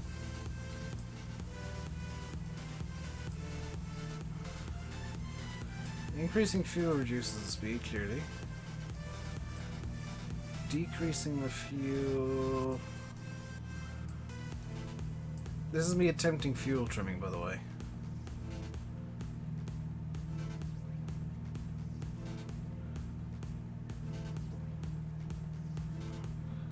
I want, ideally, the best balance between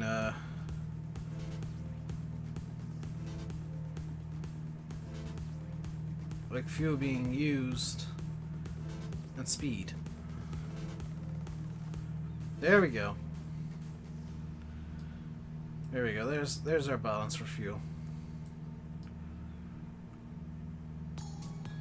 And the auto-gen road isn't on the actual road there. You can see the actual road there in white. And there's the auto-gen road in grey. They meet up at that point, so there's actual, like, where the road is in real life, and then the auto-gen just goes off in a straight line, but the real road curves a lot more.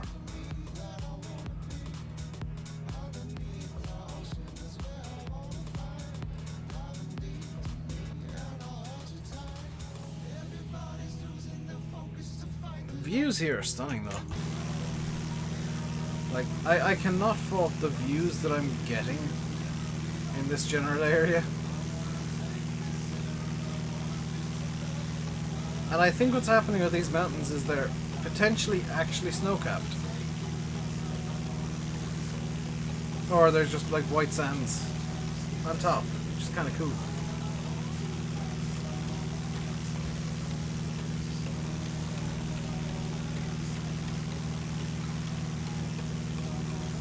Just going to bring up that spy for a minute.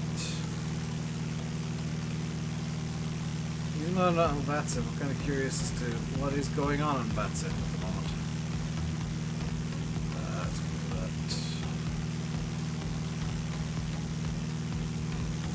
that. How's Ireland looking?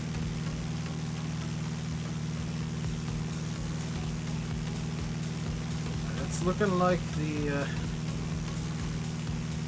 Irish airspace is starting to come alive. All the controller, they're planning on fully staffing Ireland today. And, oh, he's gone live. He started controlling early.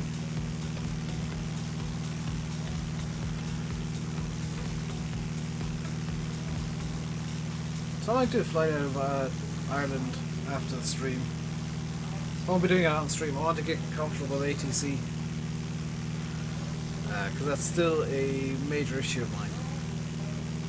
And with Ireland running an event tonight, that gives me an excuse to fly out of Dublin to somewhere. I'm not sure where.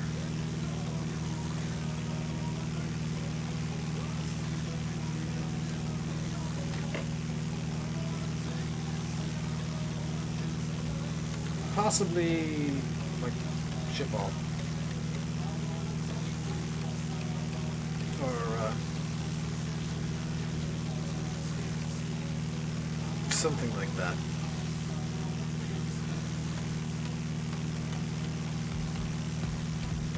But we do, like, I can't fault the views that we're getting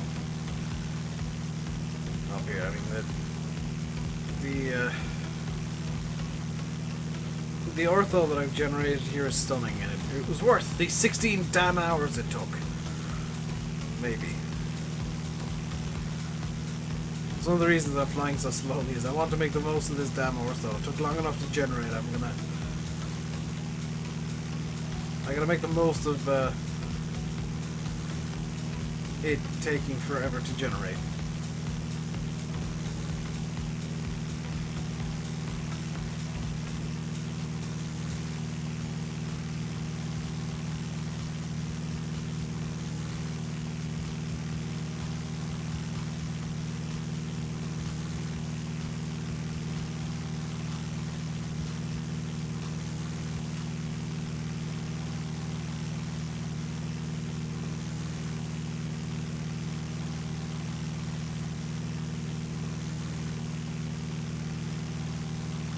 By the way, if you want a visual indication of how much the plane is currently crabbing, I more or less have the camera lined up with the actual direction we're flying. In fact, it's probably going to be a bit more this way. There we go. That's a good indication of how much the plane is actually crabbing currently. Because the camera's moving straight forward, and the plane, you can see, is at a quite severe angle, actually. Just to deal with the crosswind that we've got today. I am, for anybody wondering, using actual real weather. I'm using active sky, as well as the super realistic, I think it is, preset for X-Vision. And some ortho I generated a couple of days ago. Started at, what was it, Wednesday night, finished generating about this time yesterday. And it's zoom level 17 with a zoom level 19 terrain mesh. For anybody who's interested in that. Where am I? I am over South Africa currently. We're heading... I'm actually slightly concerned about how long this is taking. By the way, I should mention that. I can show you on this map here. So, we took off from Cape Town. We're heading over here to Lesotho. And we are currently located right here. Which, if I bring up this map, you can see that we're just arriving at Victoria West, which is right there. And I'm presuming Victoria West is an airport, as it has a VOR. Yes, there's the runway. So there's Victoria West, right there. That's not the runway, Dave, that's some roads.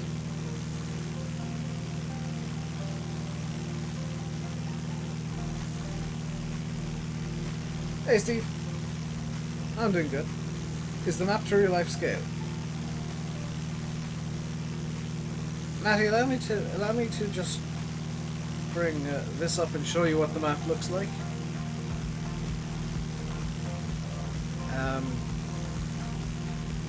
It won't let me zoom out enough, so I might have to do this. Here's the map that I'm using. You might recognize it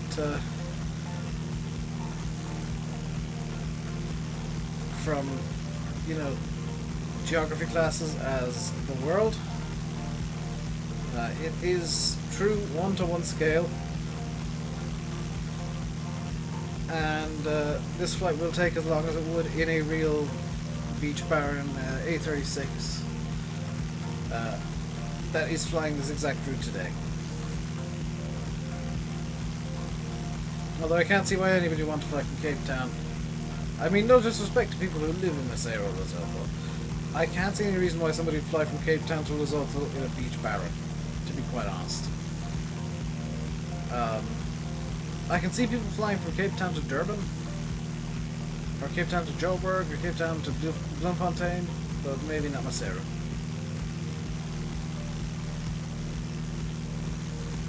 That's actually quite cool. This is the joy of flight sims. There's the airport. There's Victoria West Airport right there. Which, wow, the position of the airport is off in-X-Plane compared to the ortho. There's the real position, the real world position. There's where X-Plane thinks it is. So you can see the runways all that match up. They're just all offset for some reason. That's quite a discrepancy, actually.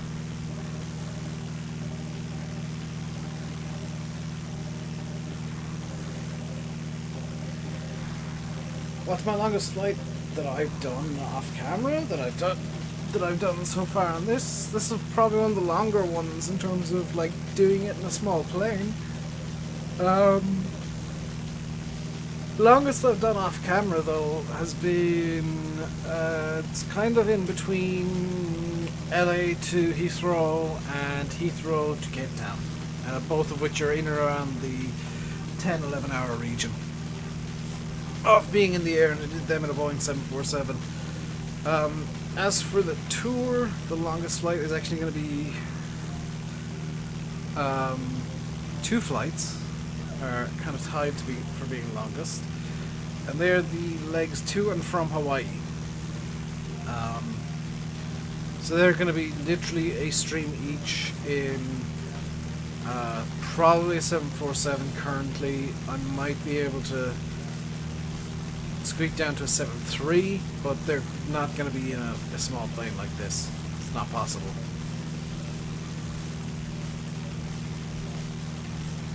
Are there any landmarks? If the scenery has them, then yes. Can I just go get food from the kitchen, leave it to do its thing? I mean, I've had my hands off the controls now since I recovered from the second stall, so yeah, I've got this on autopilot. Which is why I'm able to just straight read chat and interact as quickly as I possibly can with you guys. It's also why I'm able to bring up windows over the top of the game.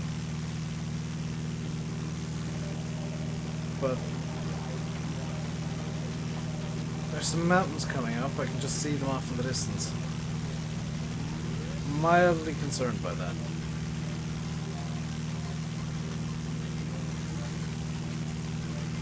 We should be fine at 9,000 feet. There's not many mountains are taller than that. Things are going to get very interesting, by the way, once we get to Eastern Asia. Because we will have to deal with problems such as Mount Everest and Haro Bhutan.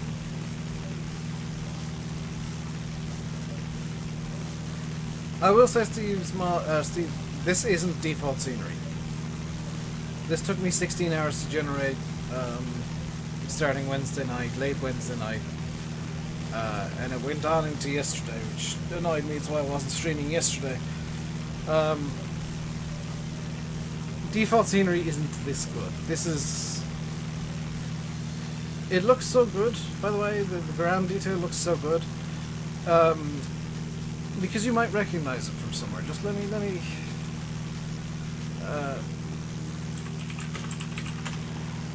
just set something up here real quick.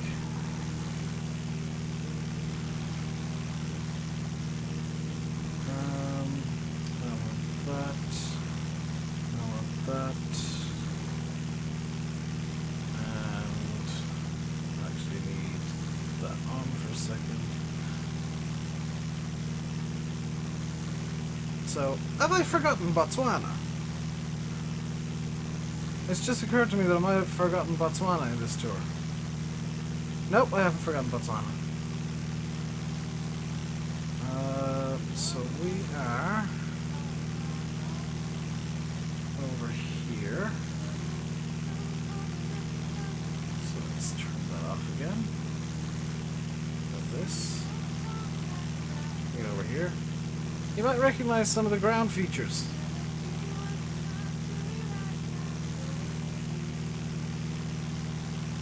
Because they're literally from Bing Maps.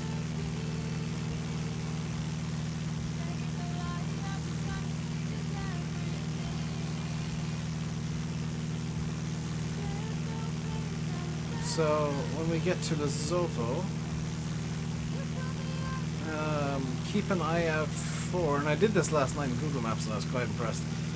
Where's Maseru? When we get to Maseru, keep an eye out for this building. We're flying over it. Actually, no, we'll be coming into this airport here. So let's have a look for landmarks around this airport. Yeah, have a look out for this little lake if we're coming into runway. Is this 22? This is no, this would be 204. Yeah, if we're going into 04, keep an eye out for that little lake about 5 miles south of the airport. We're going on to 22. Let's have a look for a landmark here that we can look for. I'm gonna say this set of factory buildings here that are 2-3 miles north of the airport. Alternatively, this grove of trees to the east, or these lines in the fields to the west.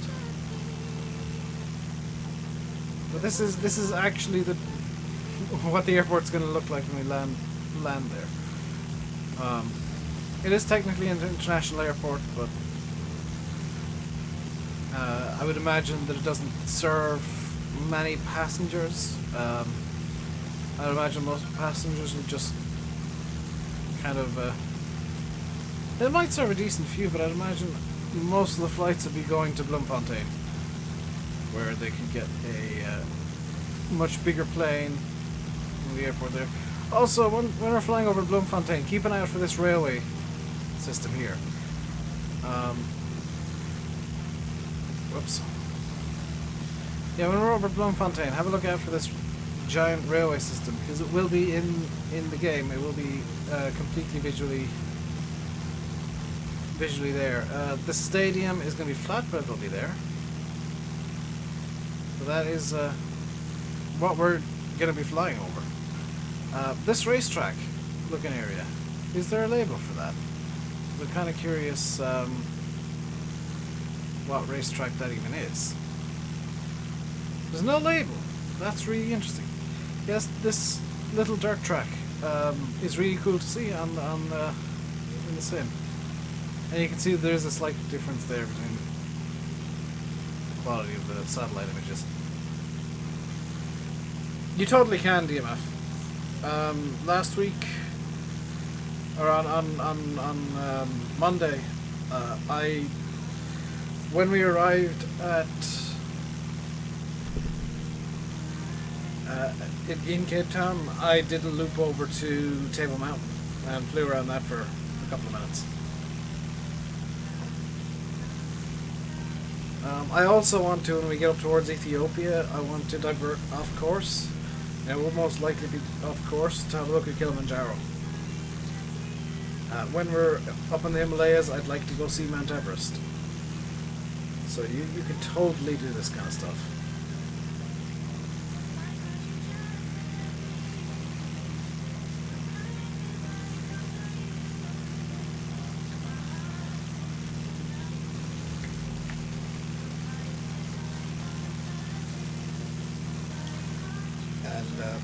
Even with default scenery, like, it looks pretty good, but once you go for ortho, number one, rip your hard drive, because oh my god, so much space.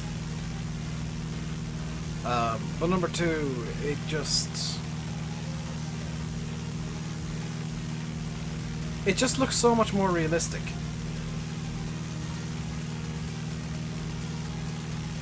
Like, there's one of the few games that I take, like, quite seriously, and it's nice to just have realistic terrain, but the real terrain under the plane looking good. You know, a realistic license number on it. Golf Romeo Delta Whiskey Tango is not a real tail number on a barn, or not a barn, on a Bonanza, as far as I'm aware. It's my own custom one that I made, and it's a British reg that just spells out RainbowDave World Tour.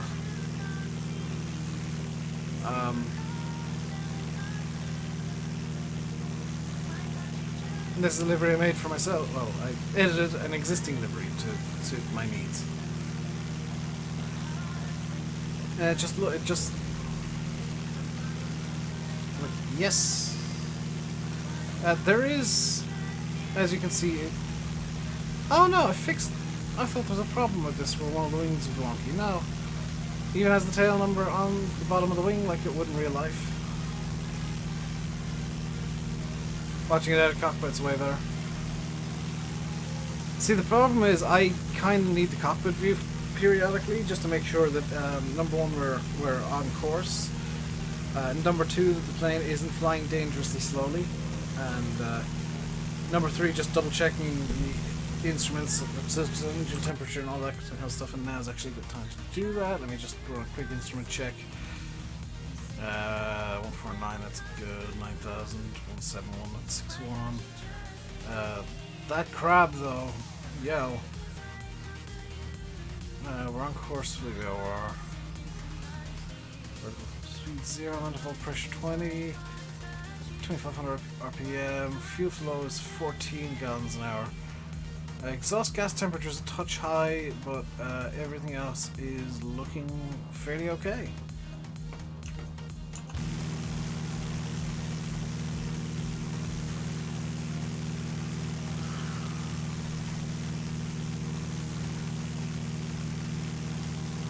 I should add the oil pressure is also a touch high, but I'm not going to do much about that. By the way, the cowl flaps are down here. These are the cowl flaps, I believe. They might be at the side. It depends on the plane model itself for the cowl flaps are. Actually, I can show you where they are.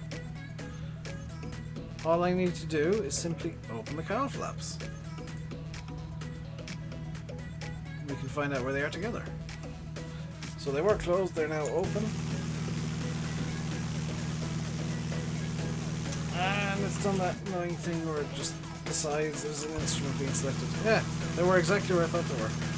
So you can now see these little flaps below the exhaust are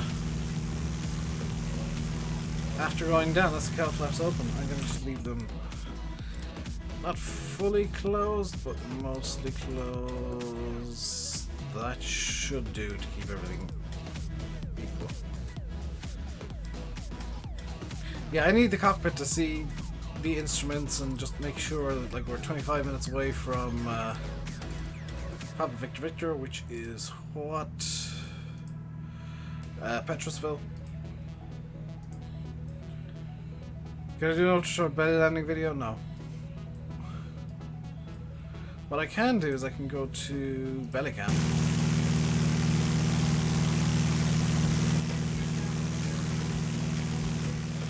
Or tail cam. The wing cams I always find kind of boring at this. Fuel selector's extremely boring.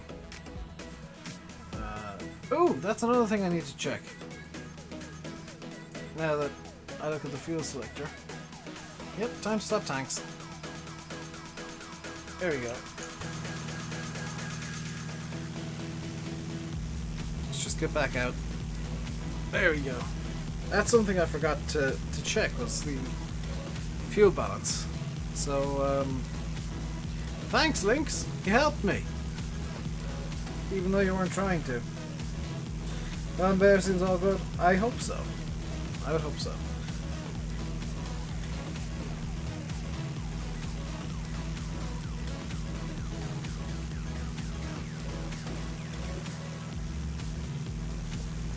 Just gonna move this back over to here.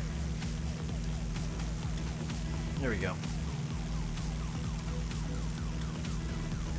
So we're heading up towards Petrosville now.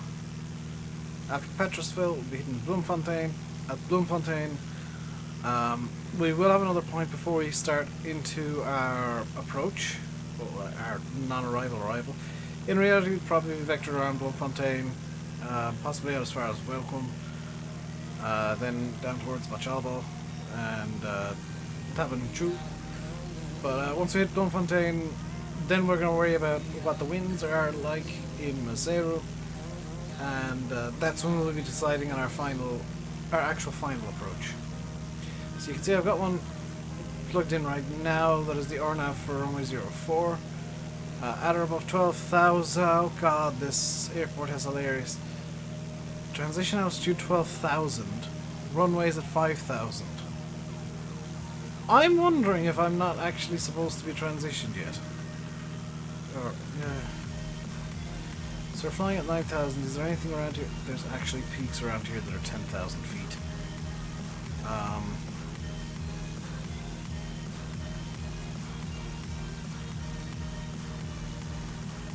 Okay, that... So runway elevation is 5,326 feet. We're currently at 9,000. That is... yeah, of mild concern to me. By of mild concern, I mean very concerning. What's a wee little 500 feet? Hey! That's just what I wanted to hear. So we're about an hour out now, which is why I'm not too concerned about getting an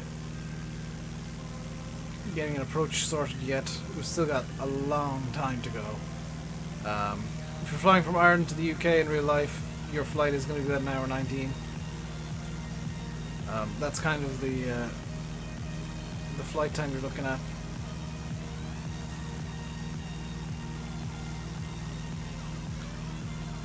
So we're at 9,133 feet exactly. Ground speed 162 knots. So the tailwind or the crosswind does appear to be getting more of a headwind element. Yes, it does. Yeah, you can see we're getting a lot more headwind involved in the crosswind now, which is going to slow us down along the ground. In the air, we're not actually going to be flying any slower, but because the wind is pushing us backwards, we are going to be actually moving slower. We're going to be pushing through the air at the exact same speed, but actually moving slower, which is always nice. 147 knots indicated, which is 169 true, which translates to 163 along the ground. I could possibly bring this up to 12,000 feet. I can't remember if this is a pressurized cabin or not, but I'm not going to faff about with that and worry about that right now. What I want to concern myself with is whether or not the aircraft is safe to continue flying, which it definitely is. Exhaust gas temperature is a touch high, so let's just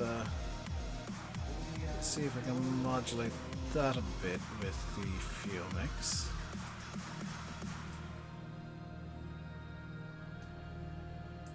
It's looking like the exhaust gas temperature wants... Yeah!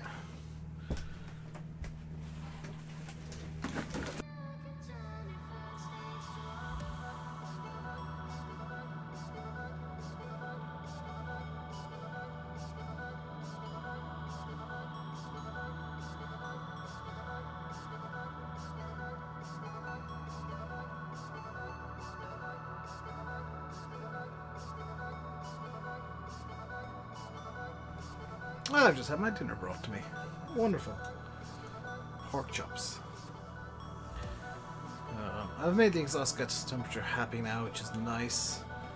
Fuel tanks are relatively happy as well, so let's head back out of the plane and get a camera into a reasonably good position here. There we go.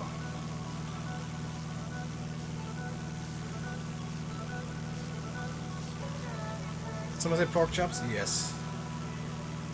Delicious pork chops for dinner.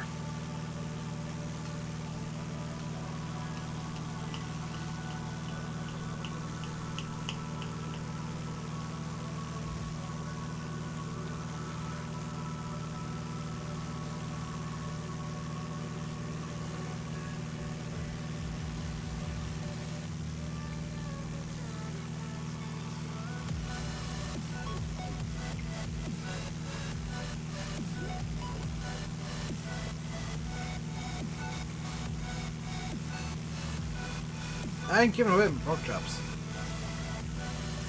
These are delicious. I do, however, need to turn off this LED light because it's starting, I think, to have some issues.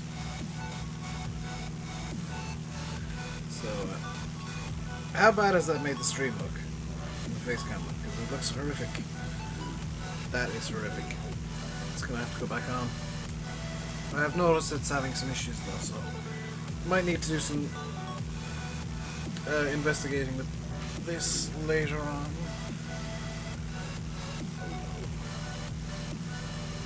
It looks like one of the LEDs might have died. Or might be dying. Reminder to change light bulb. That bulb, I don't know where the spare is. It's a GU12 bulb as well, which are quite hard to get.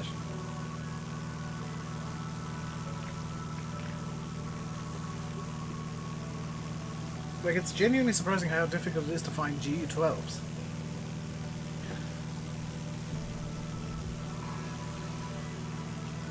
How far away am I? About an hour. An hour 12.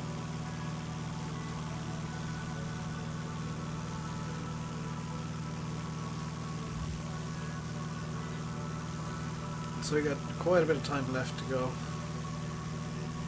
Is the autopilot putting in a bit of... The autopilot's putting in the tiniest amount of rudder. That's quite interesting.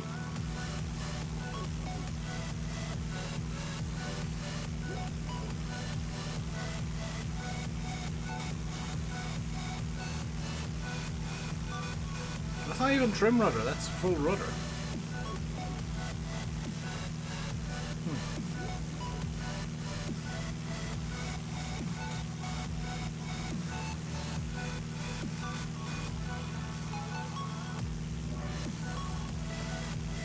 Plane's dealing with a small bit of turbulence at the moment. Just a small pocket, I hope. But it should be, for the most part, clear weather right up until, at very least, Bloemfontein.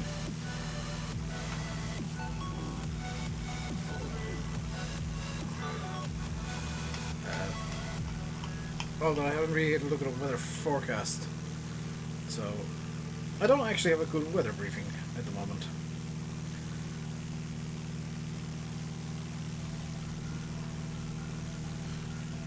Aim the light on the wall, the reflection should be okay. The reflection isn't the issue. I actually have it being dispersed by some tissue paper. The issue is just the bulb is starting to go, so it's flashing occasionally. Like I can see it dipping out for a few sine waves at a time. Yeah, probably a couple of hundredths of a second, but I can see it still.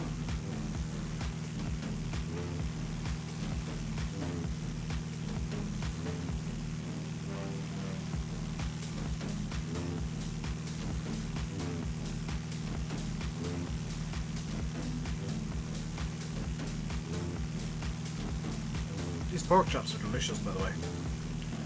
Just to really rub it in Steve's face, you know, these are... This song is different. Yeah, I'm not sure if I like it.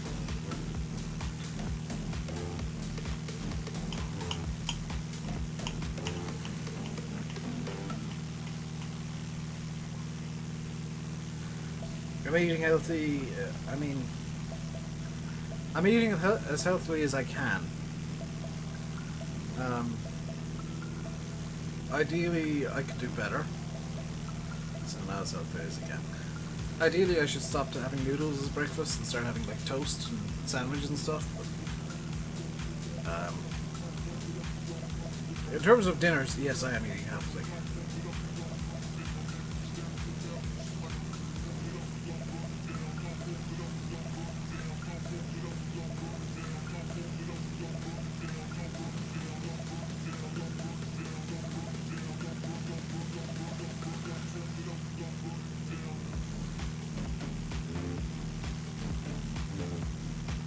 End up eating the Navara engine. Sorry, not sorry.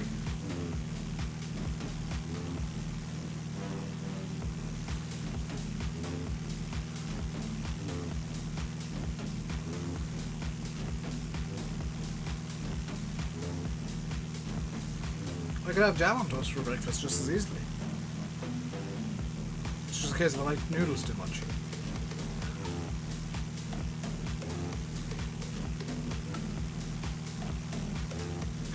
The thing is, Alex, I can start getting up early and having toast for breakfast and noodles for lunch.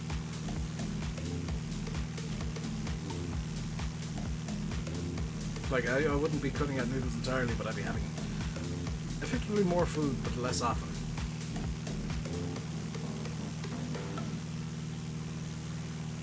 Or at healthier times, I should say.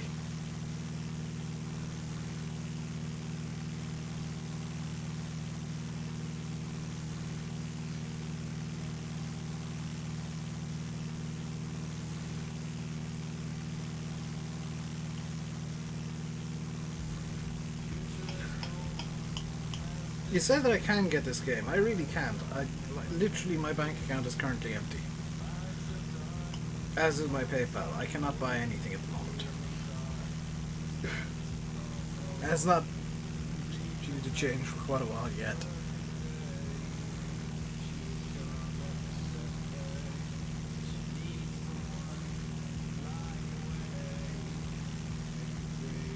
So the crest always says I could, but I can't.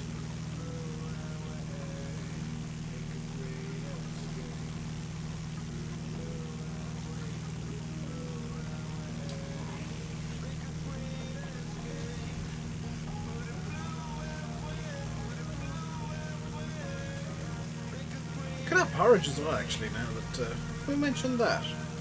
DMF. Yeah, get out porridge. There's tons of that downstairs, for whatever reason.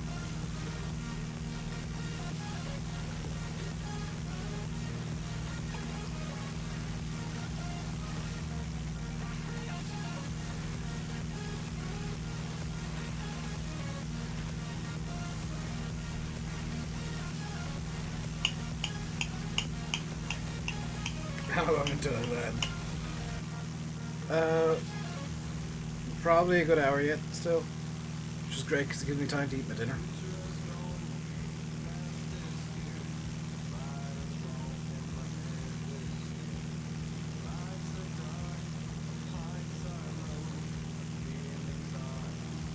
Frosted toast, then crumpets. I've not had crumpets in the longest time. My lunch, large microwave pasta meal, that sounds nice actually. Evening, anything that has meat. One of my favourite dinners is actually meatless sometimes. No, it's usually got meat. It's just like literally a toasted sandwich. Just like ham and cheese. And some bread thrown into a sandwich toast. Delicious.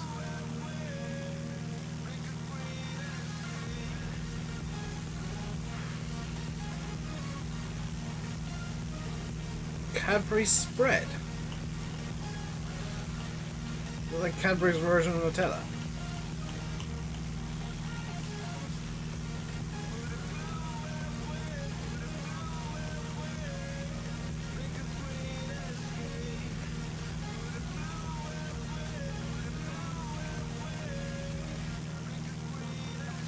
They have no collusion when I'm trying to stack them on a trailer. What trailer are you trying to stack them on?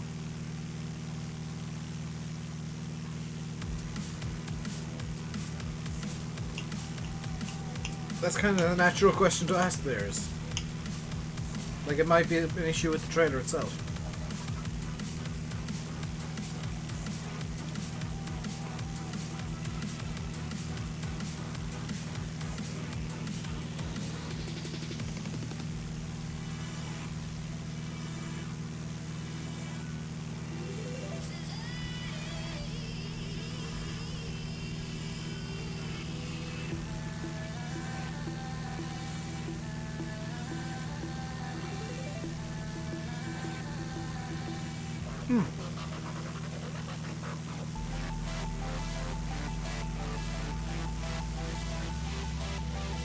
Yeah, my plan with those bales, Matty, is to just lump them into a grain trailer, honestly.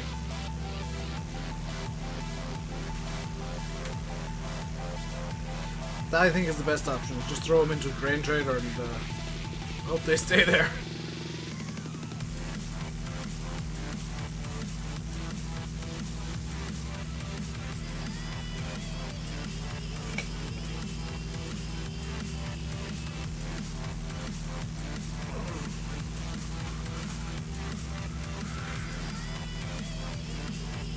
So a little quick reminder that I won't be streaming tomorrow. I'm going to be out and about. I'm heading off out with the family to do things. And Sunday I might be around. Sunday I might stream. But I'm taking some me time tomorrow again. Because I might not deserve it, but I need it.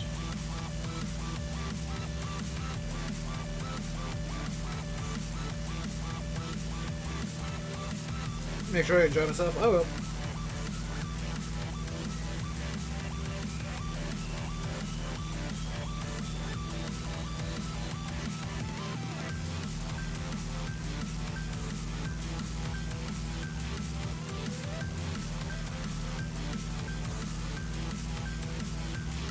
I wasn't anticipating this flight actually taking 4 hours, to be honest. I didn't time it very well last night, so I wasn't entirely sure how long this would take. I should, in hindsight, probably have chosen the the Nürburgring 24. It's the top 10 are all German cars, I think. Top 8 or 10 are all German entries.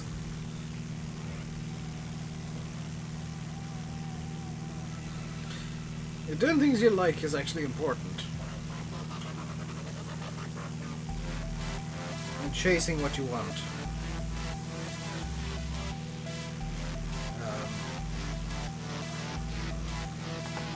So, hence me having another project on the go currently.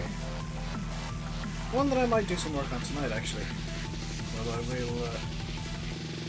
will try and go to bed early. Because gotta be up early tomorrow to head off out.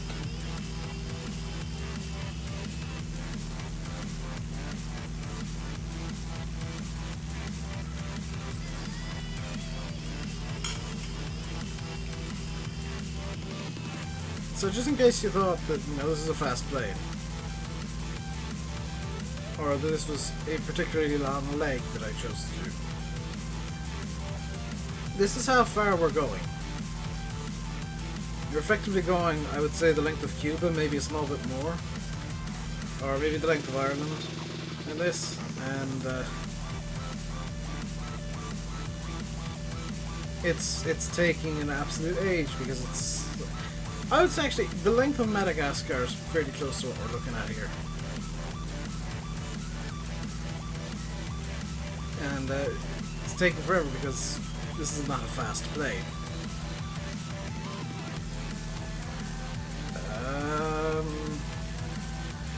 Default view, I'll do a fuel check real quick. Tanks are equal currently, that is fine. Prop amps are 0. That is of mild concern, but there's no warnings otherwise.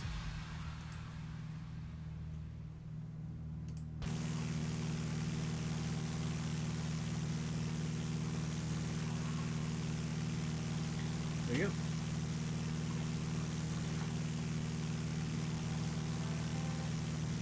Starting to achieve your goals, getting outside, got a massive workshop in your village, playing a with engine, very nice.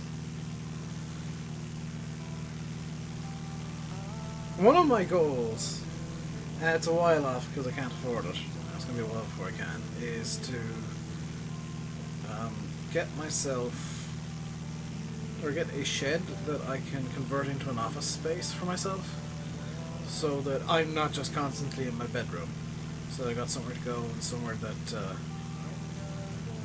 I can kind of set up all of my computer stuff and just have it be safe. That isn't just in my bedroom, so that I can free up some space in this room and move all of my work stuff to a different room entirely. Just so that, like, if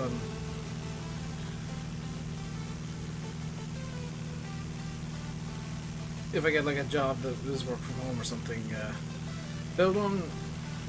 Even the material costs I can't afford.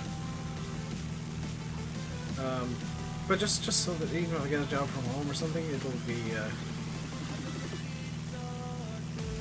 it'll be somewhere that I can go and like set up a mini kitchen or something with a kettle and maybe running water if I can convince people that that's a good idea. Like a mini fridge, a kettle, just all of the tea bags.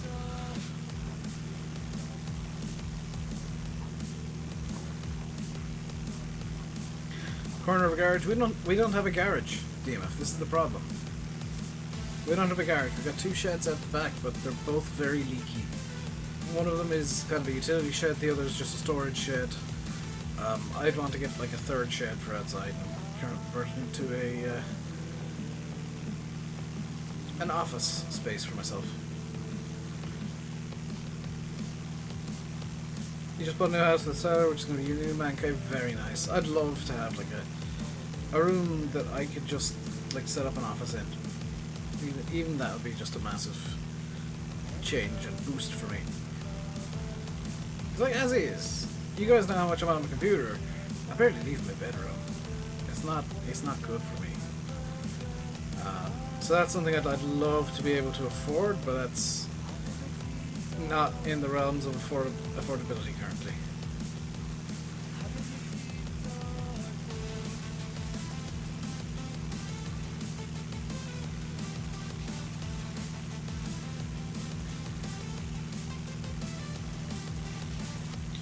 Steve, don't feel like you have to give me money or anything. Nobody should ever feel like they need to give me stuff. It's just kind of, oh my god, the crosswinds got worse again.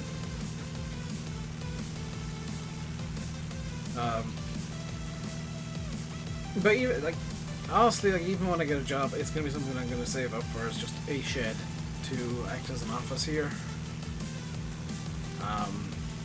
And then I'll start looking for, like, somewhere to rent or something.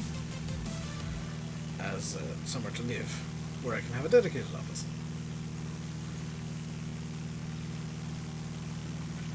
Shed would be very cold. Try to space like the loft. That would need conversion as well, DMF. And unfortunately, right outside my room is the attic access, and there's a big water tank there that has a habit of being leaky. The shed isn't really an option.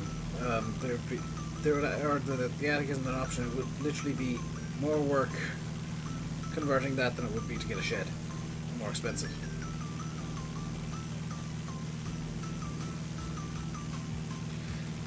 Plus, like,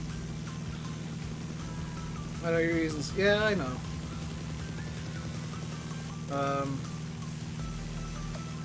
I'm helping myself at the moment, though, Steve. There's a reason I'm more willing to take just days off close together.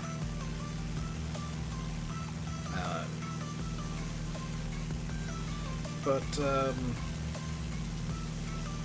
a shed would be a better option for me because, honestly, like, I could just get a heater or put some insulation in. I actually have a heater. Like, I'd need to run electrics out to the shed anyway to run my computer, so just run out enough electrics with a decent enough fuse or whatever, so that I can run my PC, a couple of lights, and a heater, and that would be me sorted and quite happy. I mean, if it gets cold out there, so what? I can throw on a hoodie and just throw the heater on.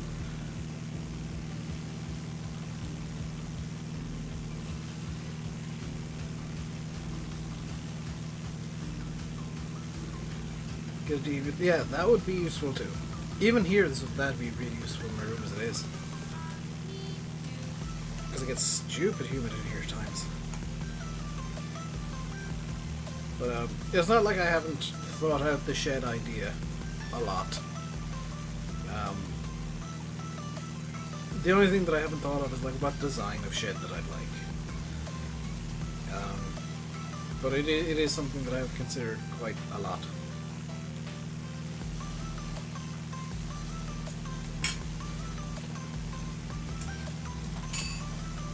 Just as somewhere to go and like convert my bedroom back into a full-time bedroom.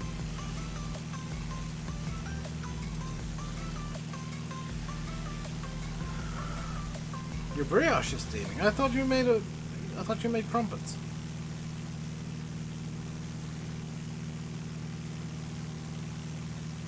Your gas heater event, people an electric heater, they don't know what money. Gas heaters here would, DMF, because we would have to buy gas bottles. There's no gas mains here. Where I live isn't like the UK where everybody has mains gas.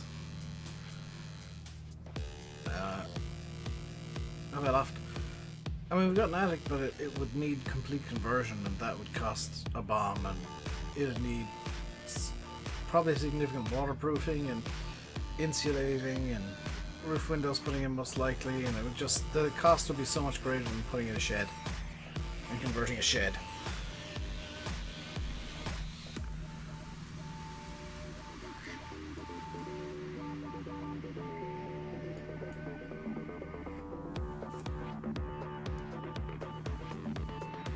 By the way, this lower, where is this trying to bring me? If I remember right, this is trying to bring me to London City. November Yankee 17?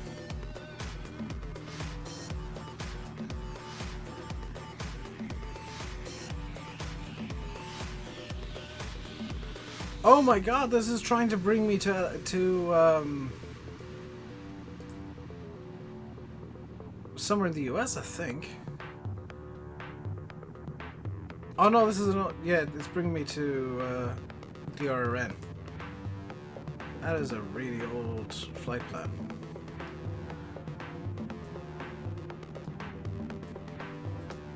Yeah. That's the secondary issue, is I just get out of bed and go up the ladder or whatever. Actually, yeah, access to the loft would be a bigger issue as well.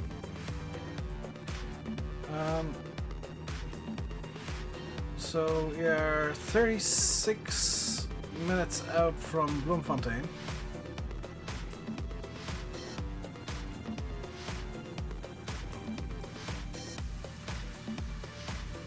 Lagged and made an office.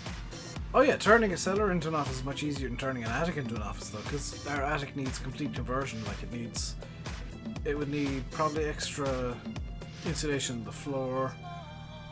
It would need a floor put in. It would need the joists probably altering. It would need walls built in there. It would need insulation put on the roof itself, as well as waterproofing. Further waterproofing. Go there, give you... Nah, thanks. Let's see, how are we doing with fuel and all that? Swap tanks. By the way, when we started this flight, both these tanks were pretty much full. I'd just like to point out that we have used what would amount to a full fuel tank in this flight already. Like, one of these tanks would have been empty had I not been swapping between them periodically. But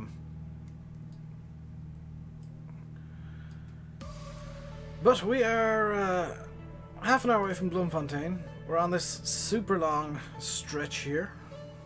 I think this is the second longest stretch of the entire 113, 142. Yeah, it's the second longest stretch of the entire flight. The leg to West Victoria is the only one that was longer. And after Bloemfontein, we're 45 miles away from the airport. I'd love the Devon countryside. I don't doubt it.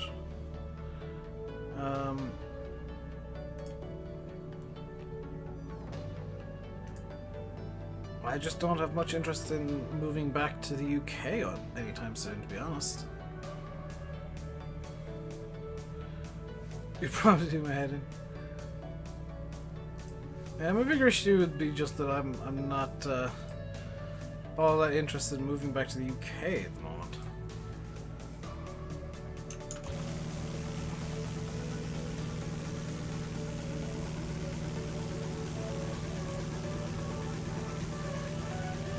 I'd go over there to visit mates that I have, but I wouldn't move back to full time for now, at least.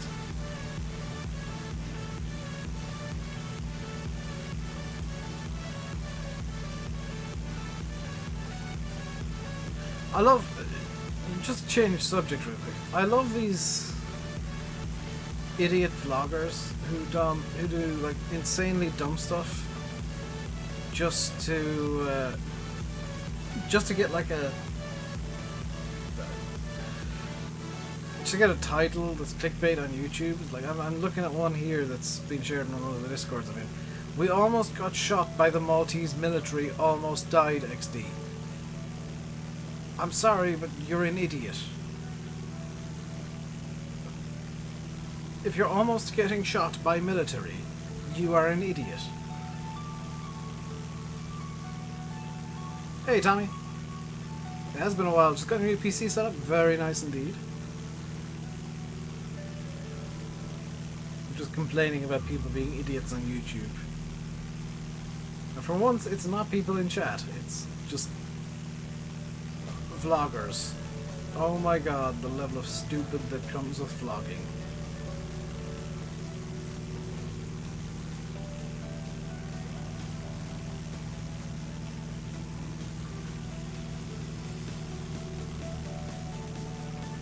Fun fact, Links, there is no force feedback anything for flight sims.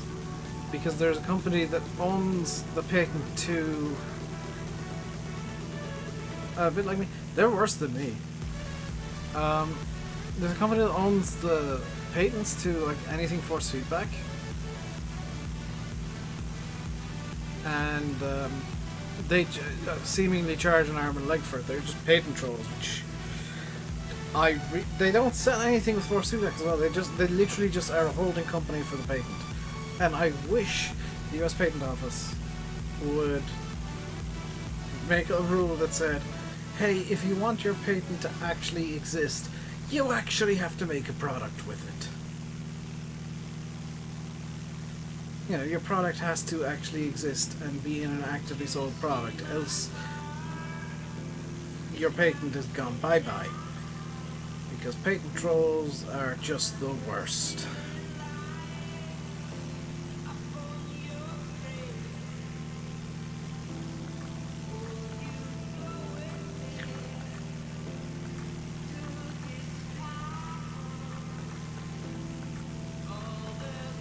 But that's why if you look up force feedback joysticks, the newest one you'll find is the Microsoft Sidewinder FFB2 from, I think, 2003. I think it was from the era when FSX was brand new.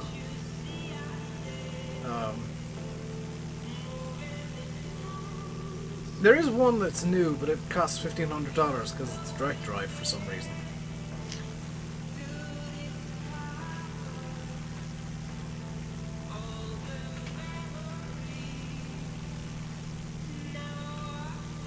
So whenever you see me, there's members of people who love to play fight sims, I don't know, whenever you see me just making adjustments and stuff to the plane for seemingly no reason, just know that I'm doing that based on what I'm seeing. There's no feeling involved whatsoever. Don't do to make a video maze. You can if you want, Alex. I'm not going to stop you. That's 100% up to you.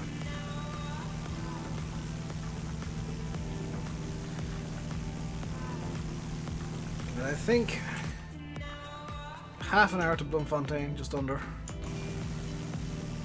Let's have a look at Active Sky real quick.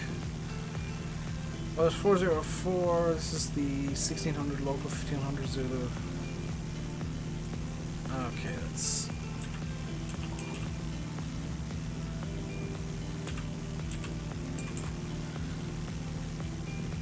Four zero four 1500 Zulu 1031 -05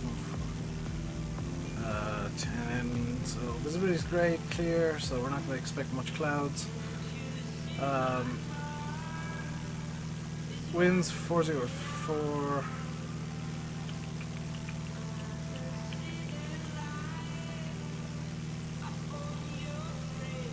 Yeah, there's not even broken clouds.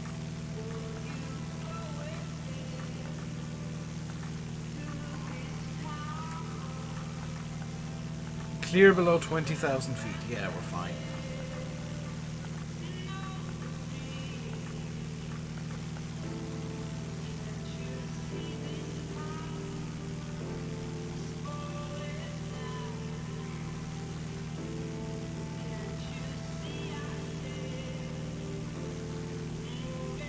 I'm enjoying how the cloud shadows move about when I move the camera, by the way. Is the fact the clouds are actually turning themselves. Hey, Greek dude. How you doing today? Is there an airport nearby? Let's go shift 3. This is apparently a runway. Is it actually a runway?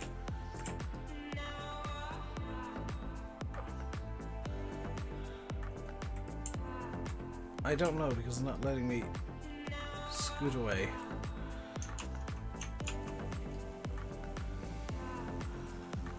There goes our plane.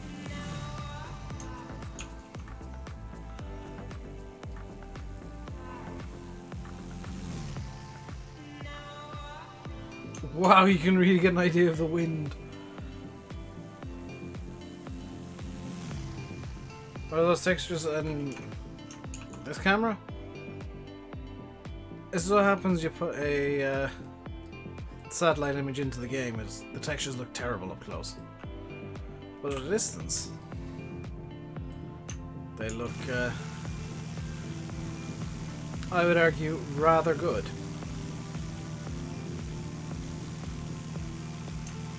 I'll shift one again. Oh, it's this view.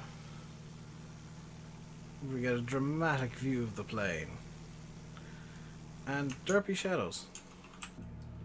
Hang on, have the shadows gone derpy again, or was it just that one view? It's just that one view.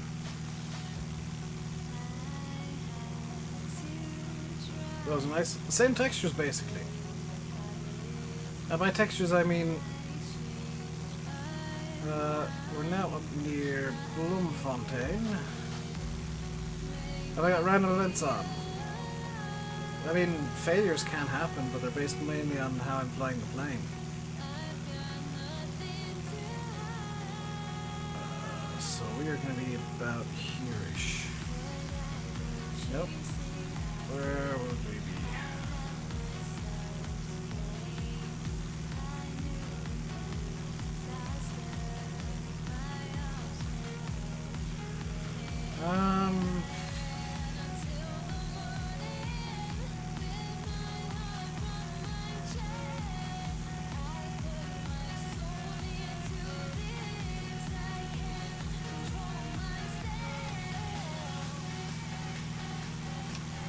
Yeah, that looks about right. Let's pull that off.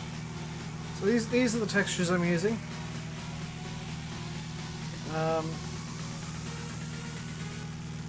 This is just a preview where I can zoom in and out and have a look at the textures, and zoom in this place. Look at the textures I'll get over there.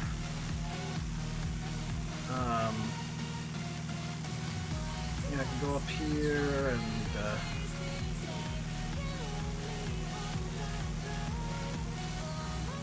have a look at this place, wherever this is. I don't actually know where this place is.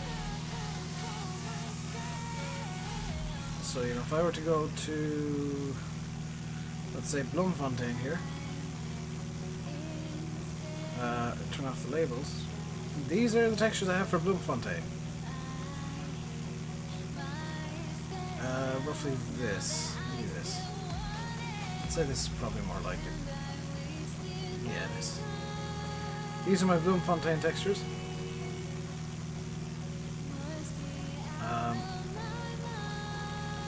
As you can see, they're quite detailed.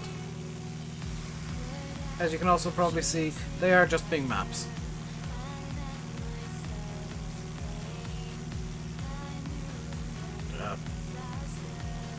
They are literally just Bing Maps satellite images, which is why they look something like this.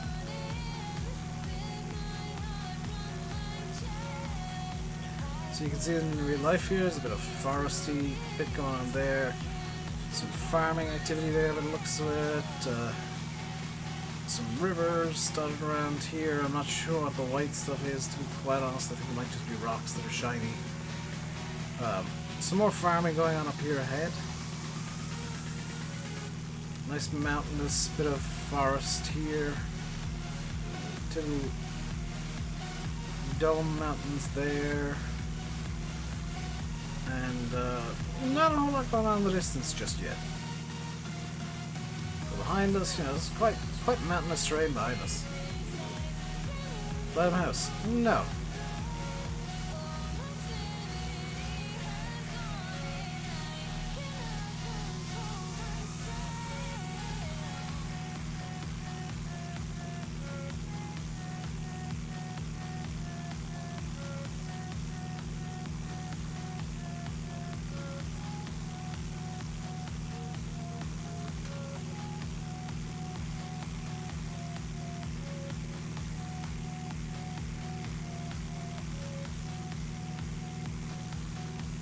Does it have a table down at the back? Probably.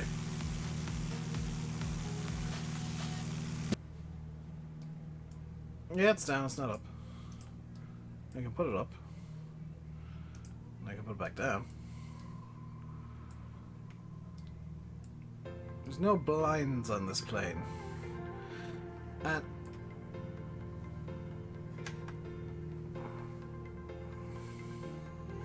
That might explain why we were flying a bit slower than I would have liked.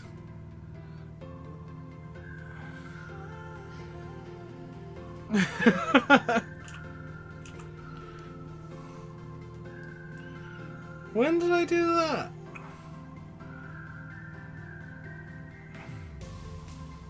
It must have been fairly recent.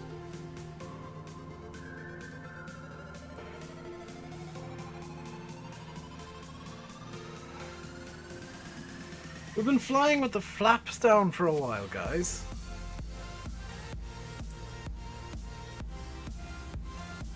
That would explain why the plane's been going a bit slowly. We've not been flying clean. Hopefully that's not done any damage to the flaps. Because we have been flying above max flap extension speed. Well, there we go, we're getting the airspeed back up now, and the ground speed's coming up with it. This is very worrying amounts of flashing going on from this light. So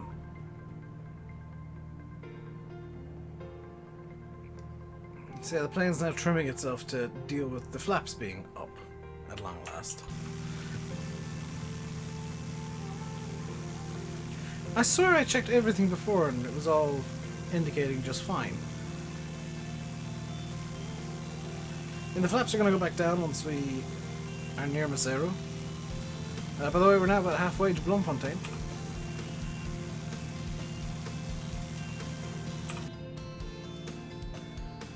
So, we've only got about 20 minutes left in this segment of the flight.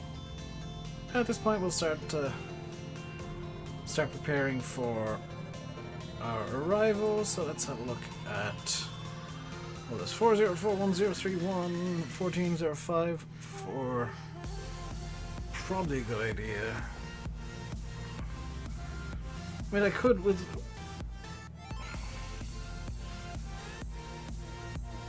4 knots. I could land with a 4 knot tailwind very easily. What would the one of the, we'll say the IS for 2-2 look like?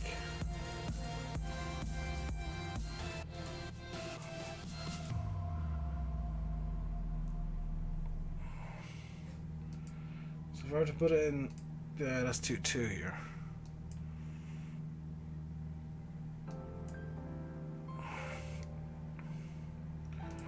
What about the RNAV 2-2 from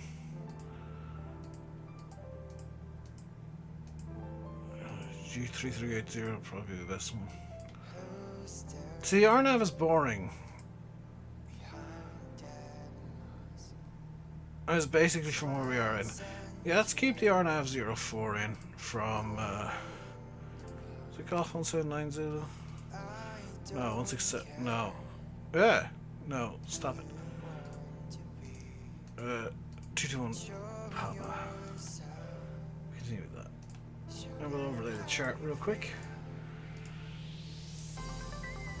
So, Golf 221 Papa. At or above 12,000, we actually need to climb. So let's get this plane up to 12,000 feet.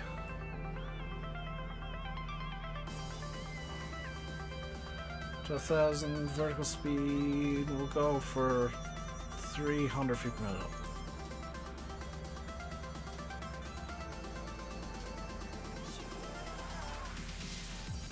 Always take out the flaps. Yeah. I'll be fine though.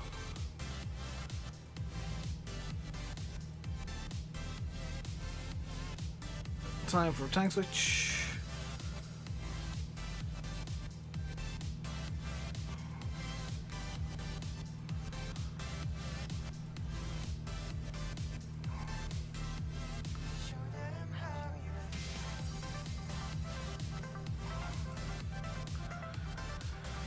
And that's probably going to be the last fuel tank switch of this flight, because I want to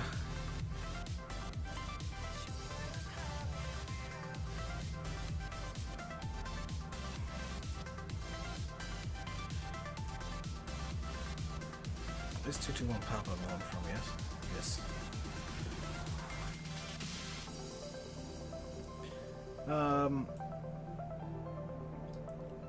I'm going to have one tank actually quite a lot more full than the other, so we're going to leave the left tank drained down now. And we can land on the right tank, because you're supposed to, you always land in a plane with wing tanks like this on the most full tank, which in a jet is actually both of them. Because in a jet you always have basically all tanks feeding the engines. Twin tank single engine plane like this, you just swap fuel tanks over periodically. And for landing we'll be going for the right tank landing. We'll probably actually swap to being visual if it's clear weather. Hey, that's news, Luke. There's fuel in the wings, where else would it be kept?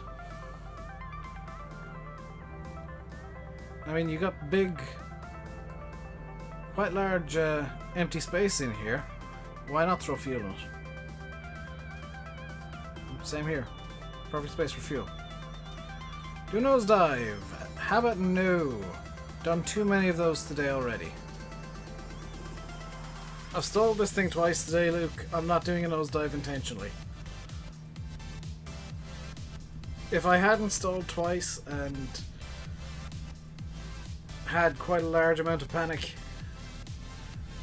I would possibly do a quick nosedive, but considering I actually want to go upwards at the moment, and there's been issues throughout, it's not the best idea. Keep watching if I see one. Maybe. Depends on how this plane wants to behave on approach.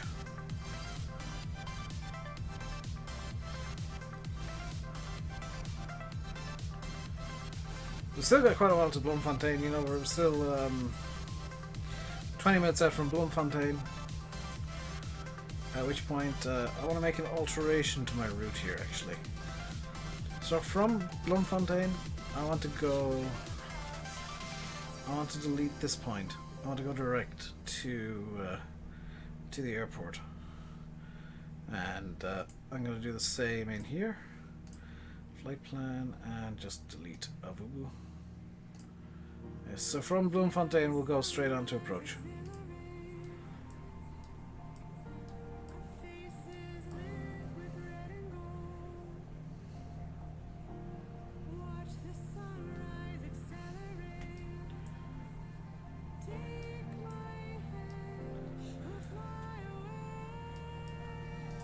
That's just going to reduce the amount of time we're in the air, and it's not going to bring us further north than we really need to go. Even going to Bloemfontein, like where we are now, we could zip across and just skip Bloemfontein entirely. As for the next next leg, which is going to be on Monday, it's two legs. We're going to Mbabane in it's either Mbabane or Manzini in Eswatini, formerly Swaziland, and then we'll be going to Maputo, which is in Mozambique.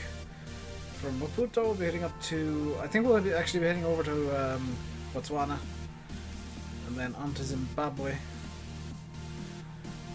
Although I'm not sure where Madagascar fits into all of this. Where does Madagascar fit into all of this?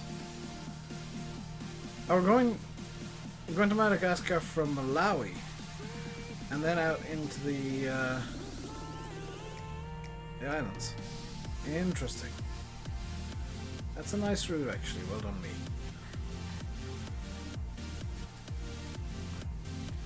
So, if you're interested, here is our routing for the entirety of the tour. You can see this giant green blob here over Western Europe and Africa. These are the airports that we've done already. Every red dot is an airport we haven't done, so we're not even a quarter of the way through this tour yet. We're currently somewhere around here. We're going to be heading up to Bloemfontein, which is one of the many capitals of South Africa, and then over to Lesotho. From Lesotho it's over to Eswatini, and we will actually be stopping in Manzini, or just outside Manzini. then to Maputo in Mozambique, then Botswana and Gabon, Harare in Zimbabwe, Lusaka in Zambia, Lilongwe in Malawi, then over to Antananarivo in Madagascar. Then we're heading out to the small little islands. The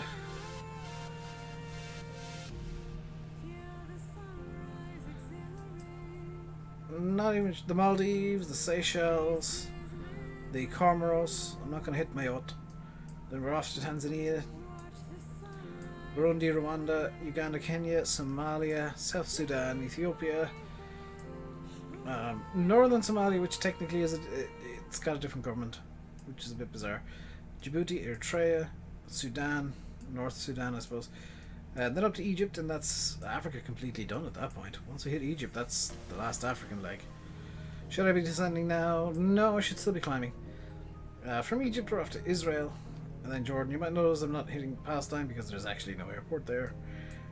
Then Saudi Arabia, Yemen, Oman, UAE, Qatar, Bahrain, Kuwait, Iraq, Syria, Lebanon, both Cypruses, Turkey, Greece, Albania, North Macedonia, Kosovo, which is bound to be popular with the Serbians, Bulgaria, Romania, Serbia, down to Montenegro, and Bosnia-Herzegovina, Croatia, Slovenia, Italy, well, San Marino, the Vatican, Rome for Italy, Monaco, which is actually the airport is in Nice, Zurich and Liechtenstein, then Vienna, then Budapest, Bratislava, Prague, Berlin, Copenhagen, Oslo, Stockholm, Helsinki, Tallinn, Riga, Vilnius, Warsaw, Chisinau, Moldova, Kiev, Minsk, Moscow, and then after Moscow we actually head down to Tbilisi, which you might notice there's two intermediate legs there. I could go Moscow to Tbilisi in a jet, which is distinctly possible, or I might do these two intermediate legs if I want to do something smaller. Then it's a few clustered ones, and you can see why I've been saying that I'm not looking forward to Eastern Asia, because, you know, this is New Delhi. This is New Delhi, this is the capital of India. But Sri Lanka's down here, and you also have the Maldives. So from here I'd have to either head here or here, and all the way up back to Nepal. So I do have some intermediate legs in there, just if I want to use them.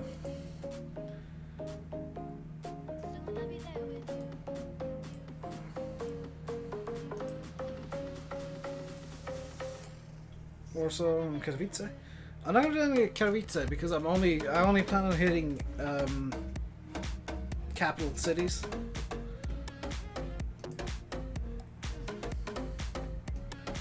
Thank you, Yanis. I was about to do the same thing. I'm only planning on hitting capital cities, so strangely and interestingly, let's get the map back up. Strangely and interestingly, I won't actually be landing in New York. There is no stop in New York City. Why? Because yeah, there it is. The capital of New York State is Albany, not New York. So it might seem a bit odd that New York is just a flyover city in between Trenton and Hartford, Connecticut, but that's the way it is. Because I'm only hitting the US state capitals, I'm not hitting the major cities.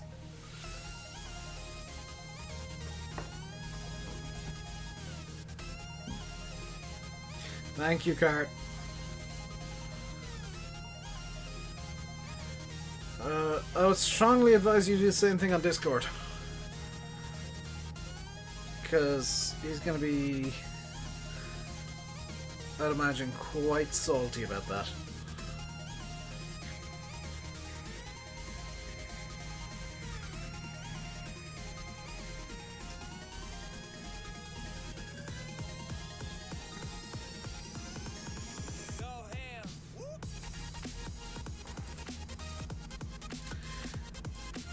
Thank you, Ennis.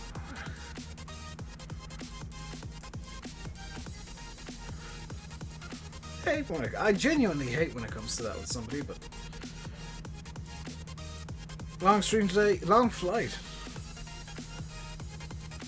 Should be landing within the next half hour or so.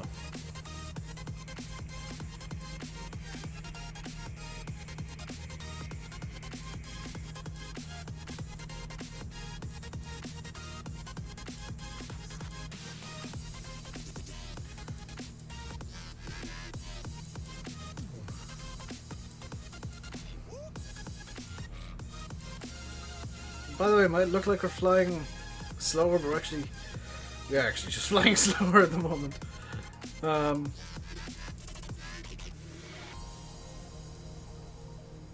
But the procedure says we need to be at 12,000 for the first point in the RNAV, so we're at 12,000 for the first point in the RNAV approach. Could in theory have cut that bit out, but yeah. I'll survive. I will live. I will deal with it.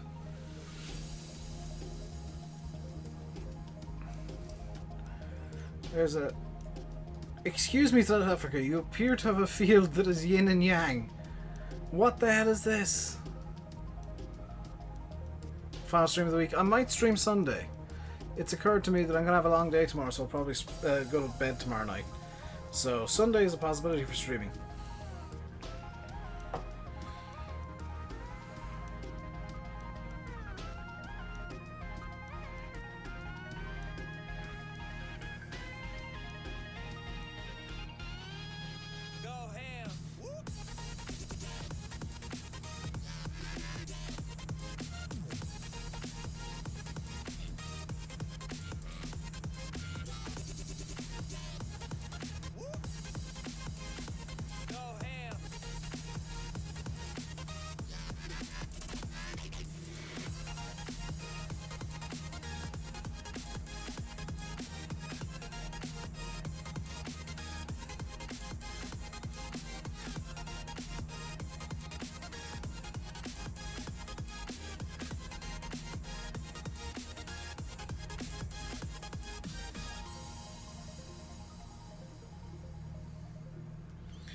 There's 24 hours, and that's not like Le Mans.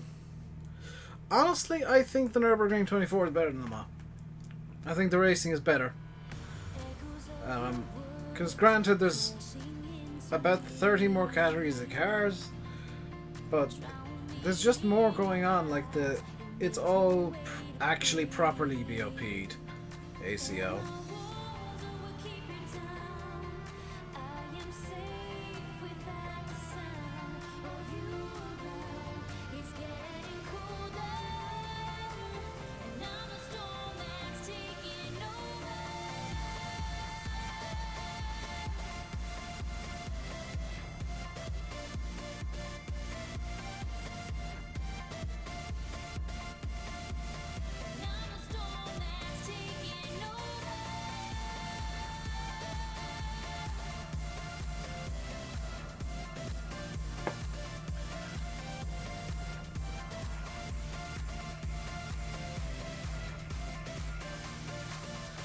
Five minutes out from Bloemfontein, now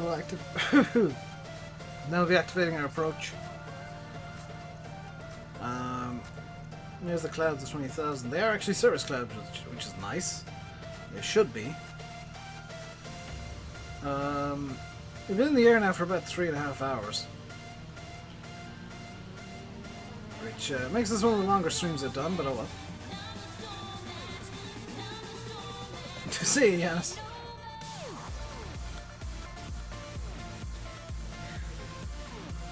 I'll be up for a few hours. I think there's a rocket launch today, is there? Spaceflight now comes my aid.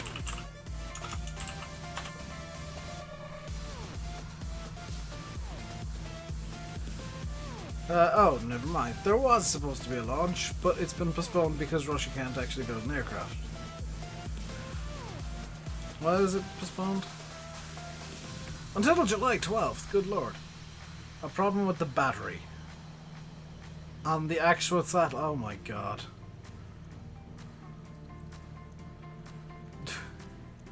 Russia almost launched a satellite with a flat battery.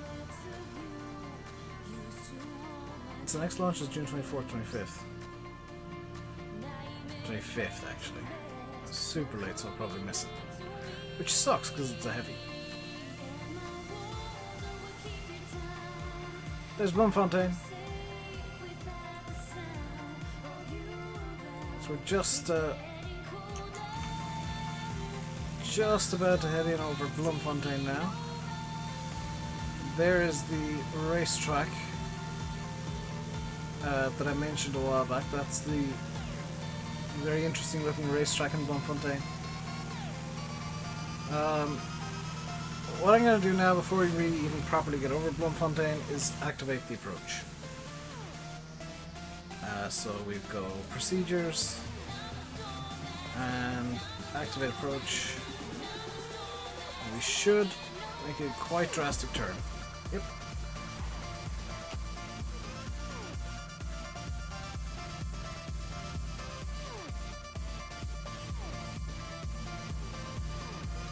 There's the drastic turn to... Oh my god, we got 39 knot tailwind. 195. Oh come on, 200 knots along the ground. Oh come on, yes! We've hit a ground speed of 200 knots.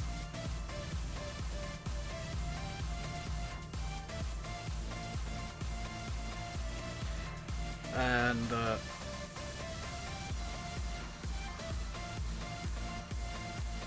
what do I need to do now? Our airspeed has dropped dramatically, but we're our indicated airspeed has at least. We've got a 39 knot tailwind though, so it doesn't matter. Oh yeah.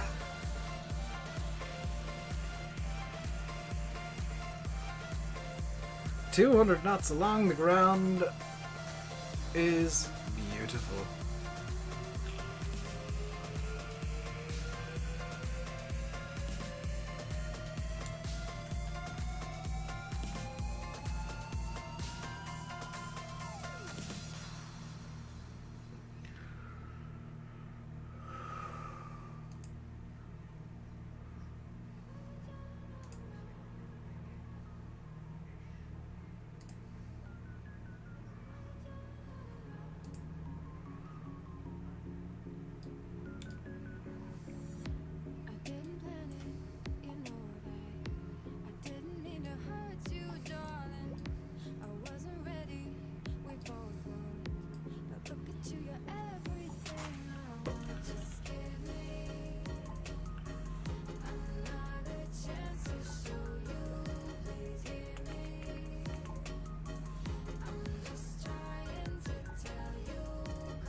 There we go. So we're about probably 15 minutes out from, yeah, just over a quarter hour out from the first point in our RNAV approach. Just to brief that real quick. Coming in over high terrain east and west of final approach course. I can see that. They're coming in via Golf 221 Papa. From Golf 221 Papa, we're going to be going to Golf 194 November at 9100, Golf 194 Hotel at 8000, 5 DME at 7000, and then our final approach onto runway 04, which has a heading of 033 degrees. Okay. Minimum temperature is -5 for this approach, apparently. So we'll be fine.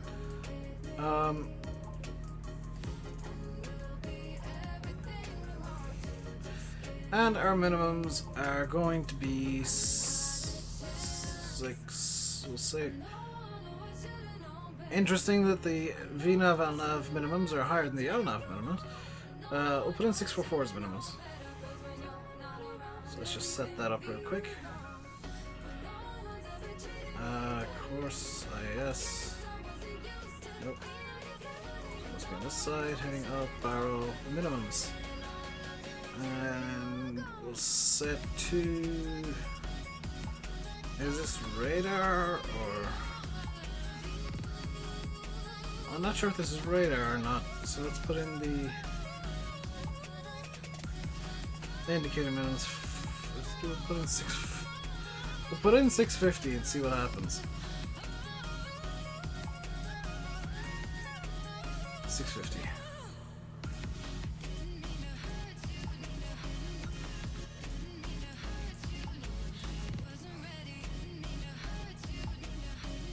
We'll just set the heading up here as well.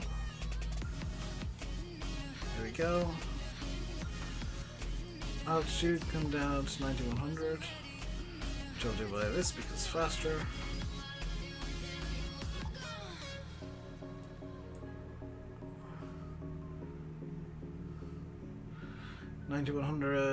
GPS can stay on. It needs to, and we're good to continue on here. It should give us full descent properly in theory. In fact, I can put on approach mode, and that'll now kick on LNAV and VNAV correctly.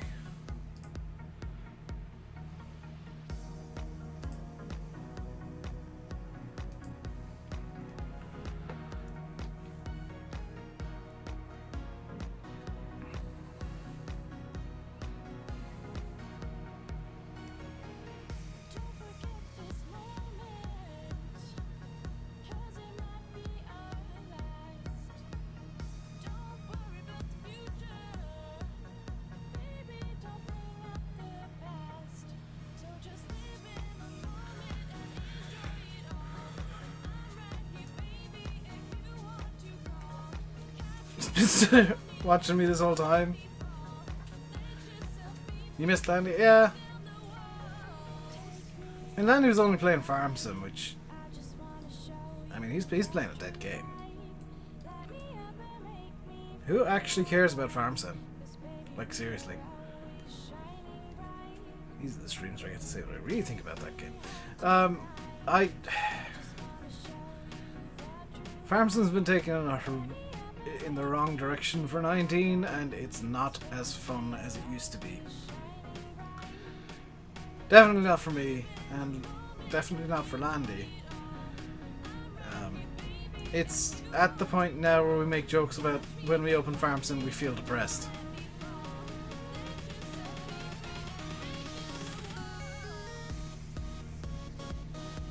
Because it's not fun anymore.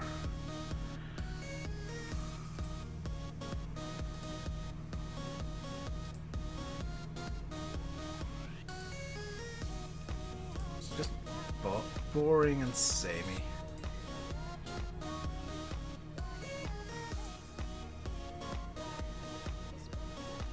Hey, Sideways Games.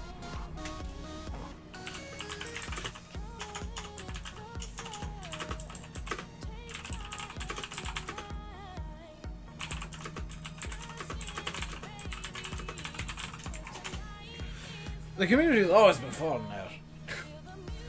The community in Farm Sim has always been arguing. It's the same in every community. But the problem is with 19 is those complaints are a lot more valid than they ever have been. So, sure, people are saying, this is wrong, this is wrong, this is wrong. There's nobody really arguing with them anymore. And the game just isn't as fun as it used to be.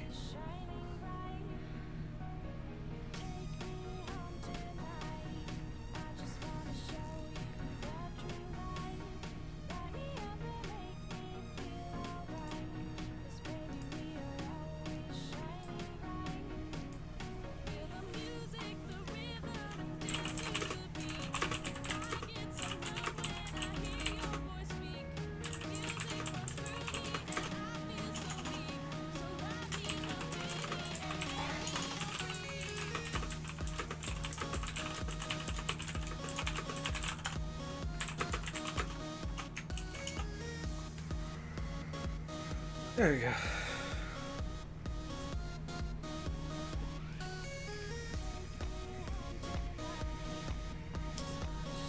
Sorry that I'm typing and stuff. I am dealing with something off camera, so I do apologize for that. You've been playing a lot of Barents Sea? I presume that's the one you mean. It's a pretty good game. The only problem I have with Barents Sea is it's very grindy, very grind heavy. Like, you get through the first few boats really quickly and then you're just stuck in one forever. And last time I played, the trawlers had no real tutorials or anything. Oh, we're down to 199 knots ground speed. This simply will not do. Oh, we're already full throttle. Oh. Okay.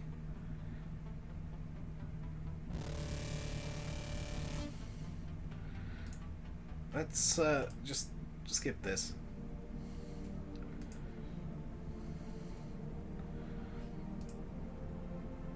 Hey, what's going on, guys? Johnson needs to surprise everyone with the next version of Farm Sim, and that might not pay out. That's the problem. That is definitely the problem with Farm Sim, is they focused too much on a brand for FS19 and didn't bother, through, I guess, complacency is the only reason I can guess. Didn't put any new gameplay features in, which, as they found out the hard way, was a big mistake.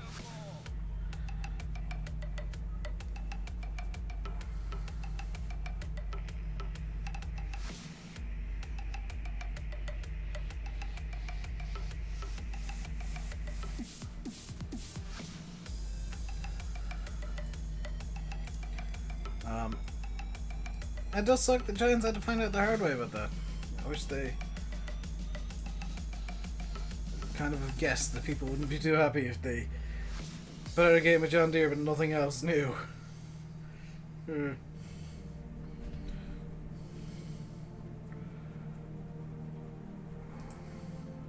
Welcome back. Zombie here. I haven't seen wands like this in a while. Stabs, that fresh face, wizards. Literally zombies that are wizards. It's insane.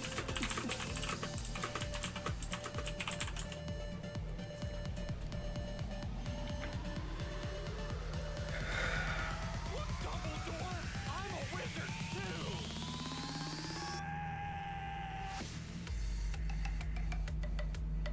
It was 19, wasn't fun enough to keep playing it. You think you... Yeah. Like, it can be fun sideways, but it is very, very samey.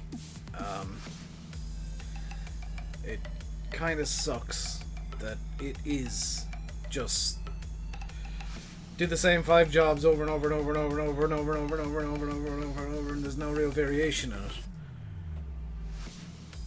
Because there's not even a good variety of machinery, like equipment that you can use in groundwork. It's just like, yep, I'm using the same cultivator on the 7th map in a row now.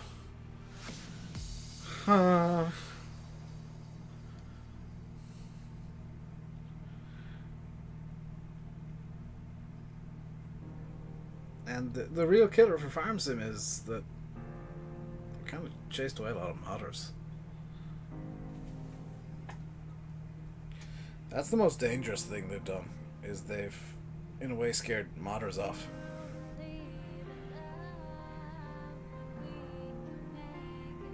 Or angered them enough that they quit. Well, some of the ones that quit just, I think we're searching for excuses. They were waiting for a good excuse. And, the way FS19 works and some of the design elements of the game gave them the excuses they wanted.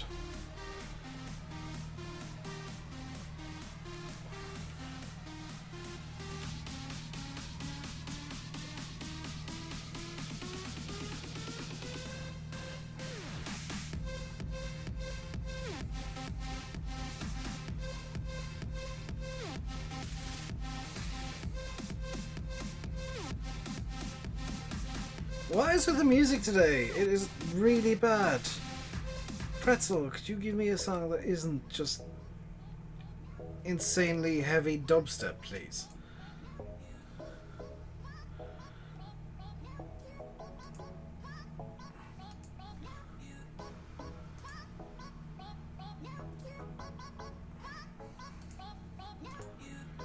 There we go. That's fixed it a bit.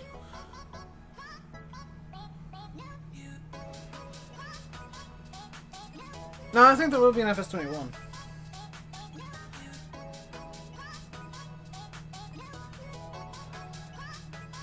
It's, what happens with FS21 is the real concern.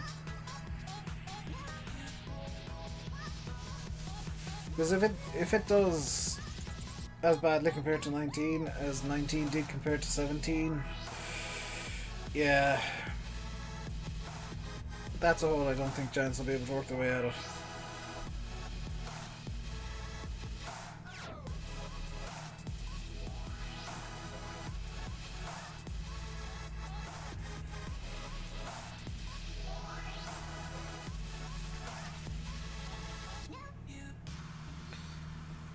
Right, we're 5 minutes away from the start of our arrival. And we're going to do a quick arrival here. We're going to come down quickly and dump all the speed at the end, I think. We're going to dump enough speed to get the flaps out, obviously, but most of the slowing will be basically on final. I've done a couple of extra flights in this that haven't been streamed, and one thing I've learned is this plane, the A36 by Carenado, it loves bleeding speed off. It does not like going fast. In fact, it wants to go slowly. So, getting it, bringing it down quickly and then bleeding the speed off at the very end is something that I can very definitely do.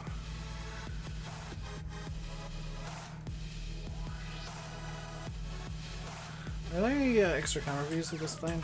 2, 3, 4, 5, 6, 7, 8, 9, 0. Haha, it's 0 is the one that I want. There we go.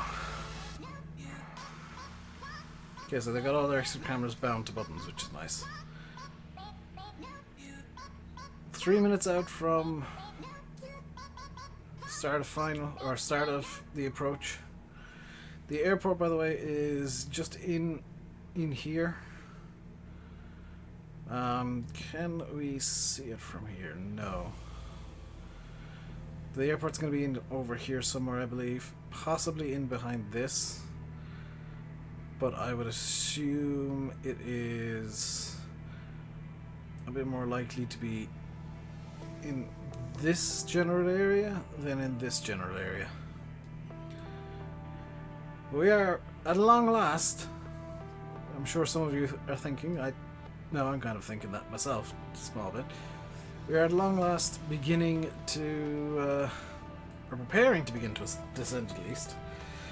Let me just check the weather now so that I can get a better idea of what we're like. 1025, 339 at 6. Yeah, 04, still a good runway. That's a 2021 local 19210, so that's about 20 minutes old for the weather. 6 9s, 339 6, 10 plus, none, 1025. So the transition altitude here is actually 12,000 feet. So let's just put it straight up to 1025.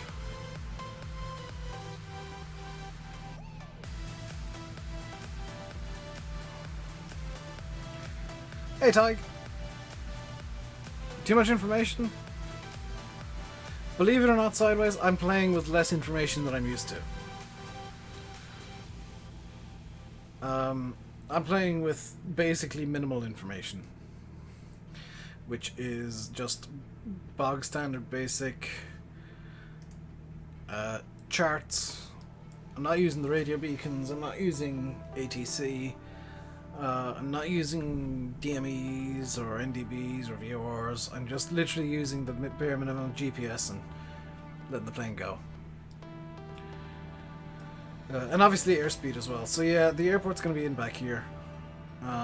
Because there is a big hill on final to the east and the west.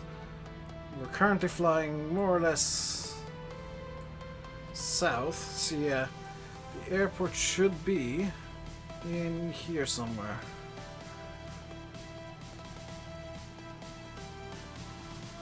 So it's got in over here somewhere. 20 seconds until we're officially on approach.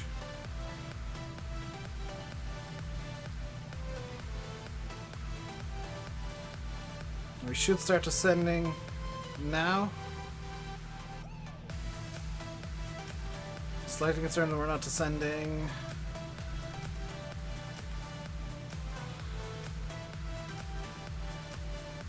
Okay, let's put in,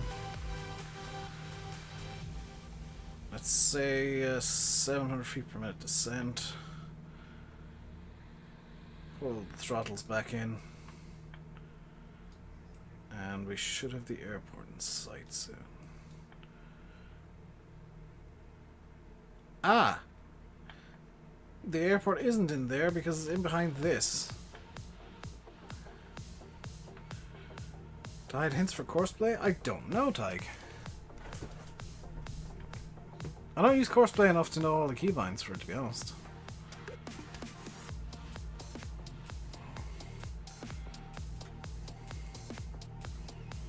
So we're going down to, let's go down to the full minimums here, which is 7,000. What are the requirements on this? 8,000 non-mandatory, so probably at or above. I'm going to be above 9100 by Golf 194 November. By Golf 194 Hotel, we want to be at 8,000 or above. We're going to call 7,000 here at 5 DME mandatory. And then runway is at 5326. So let's... I'm going to keep the chart up. Just bump it over to the second screen here. Yeah, we're going to be above 9100 for Golf 194 November. In fact, the airport is right there. There's the airport.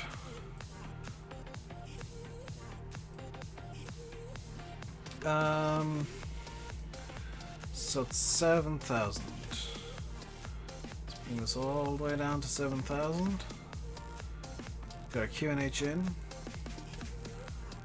Aircraft is completely under control. Now remember, be on the lookout for the... We're lining up for runway 04. Be on the lookout for a little lake to the south of the runway, which might actually be there.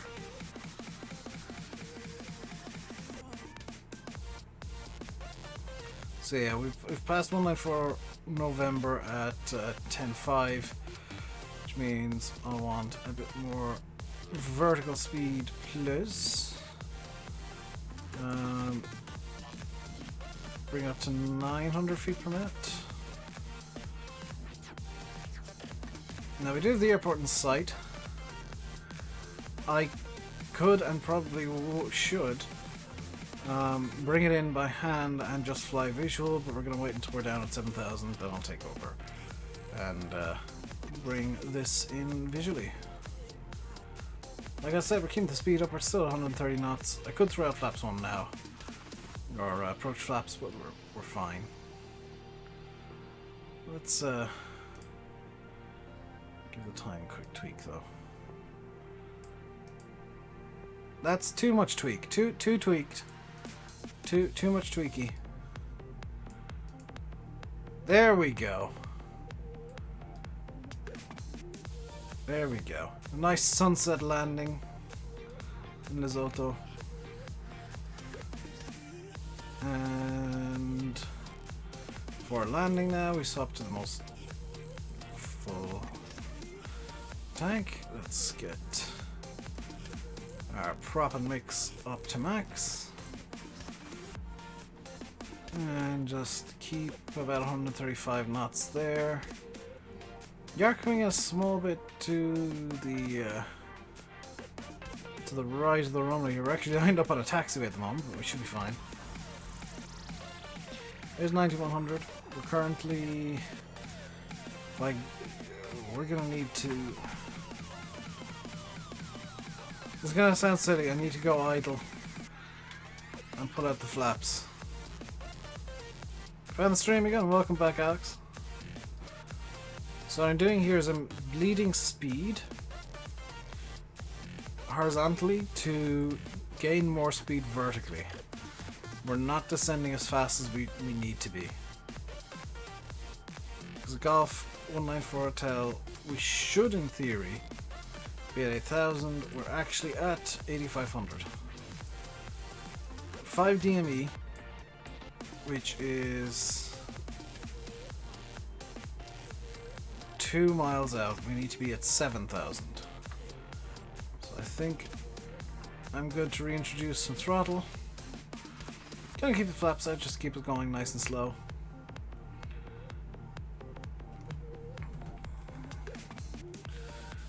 And once we're at 7,005 DME, I will take over manual control of the aircraft. We got 1 red, 3 white, that's fine.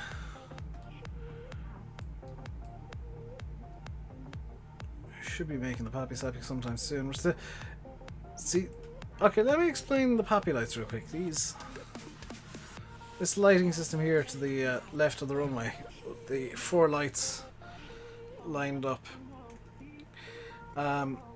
Ideal glide slope has 2 white, that'll be on the left, 2 red, that'll be on the right. If you're too high, you'll see more whites. If you're too low, you'll see more reds. I did hear that, yeah. I was streaming during final qualifying, so I didn't actually see that, but I went onto my various discords. There we go, we got the Pappy's happy. And we're 5.6 DME.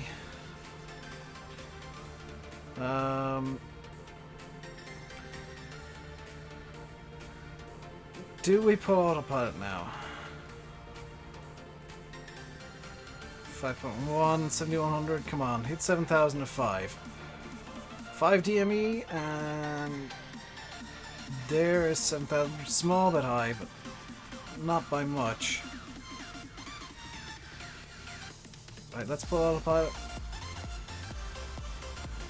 And let's get the gear going down.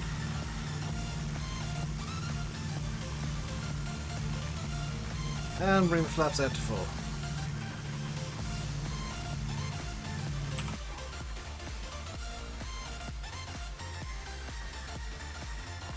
Look forward to watching the race. I'll be missing the race start, I'll be out and about, but I'll be watching as much as I can get away with.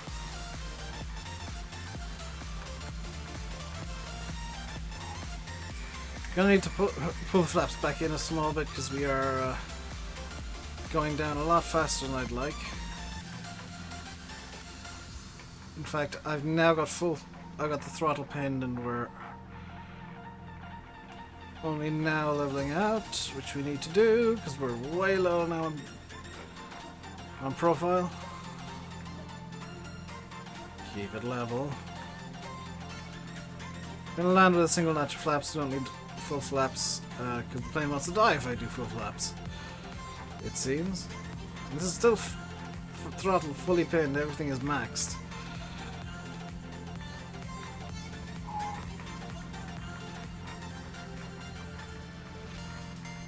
Looks like we got 2 red, 2 white. Just put a bit of trim in. Perfect. A bit more trim. There we go. Small bit less. Can't beat GTs? You really can't. I should have done this a while back. Floods on, taxi on, landing on. We are now prepped for landing.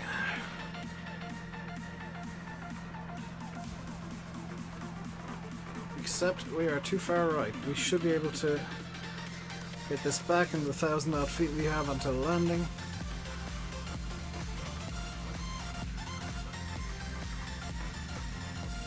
Yep, we reclaimed the we captured the glide slope mostly. At minimums, continue.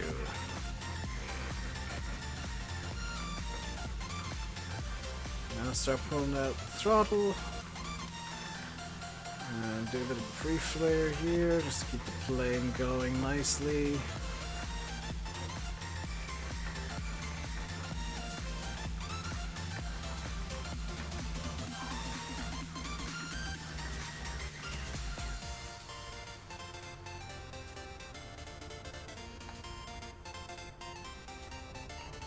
Acceptable.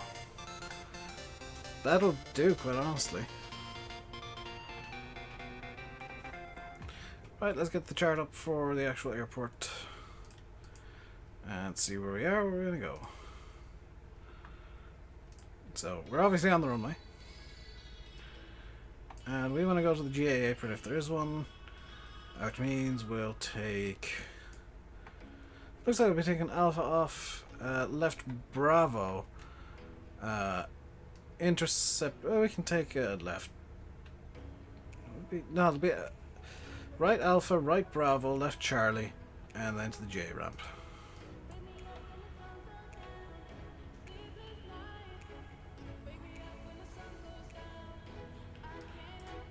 Doesn't feel like the landing lights are on, but they are.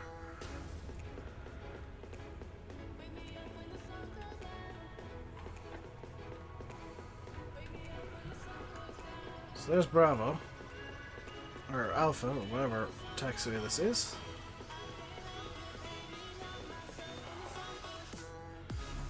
We'll want to turn right here again.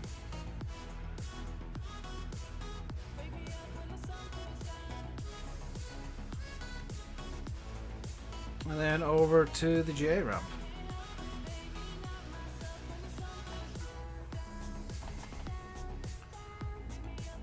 That is a lot of left rudder required, holy cow. Plane just wants to torque to the right for some reason.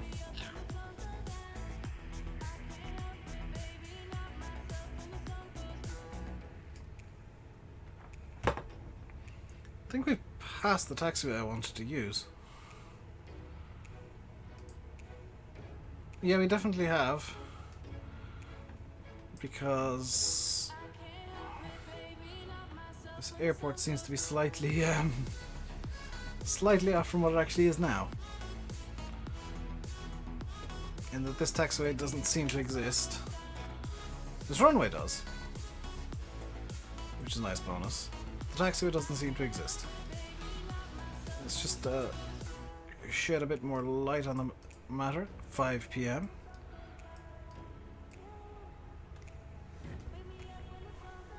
By the way, this airport scenery is freeware. It is completely free. So in theory, I'm doubting whether there's actually a taxiway here like the chart says there is. There is not, because it goes in the wrong direction.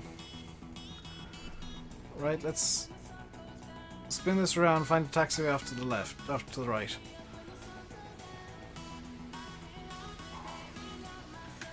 Right, we can bring the flaps up, we're no longer on a runway. The landing lights can also come off at this point, as can the strobe.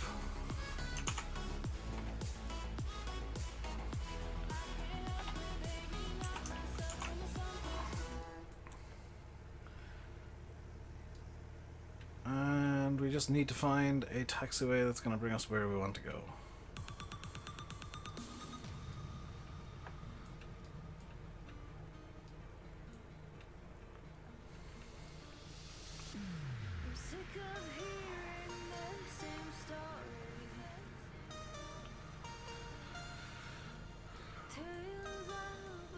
Yeah, this script to fix the shadows is really good, actually. Because if I were to... Can I do this? If I were to stop the loot engine, the shadows don't actually change. Interesting. Oh, there's the bad shadows on the wing. If I then reload all the Lua files, the wing shadows suddenly look good again. Have I missed the turn-off again? No, I haven't. Where the hell's the turn? Oh, there it is. Oh, it should have gone straight on. Okay.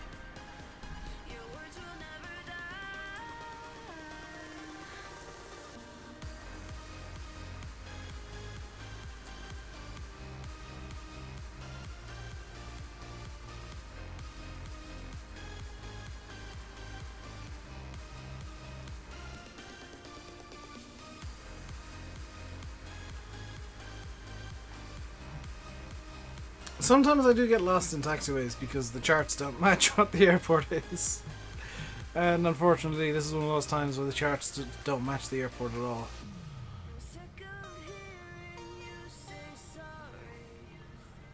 This is quite possibly an old version of the airport.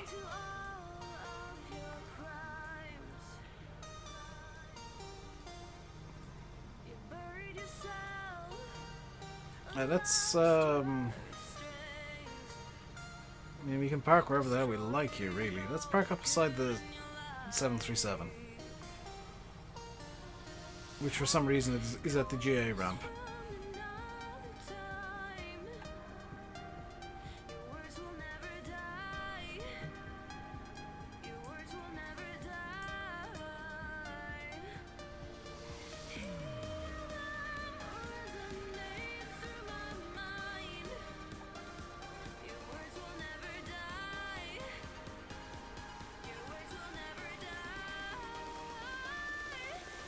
See you, DMF. I'm going to be finishing up now anyway, so you're not going to miss anything.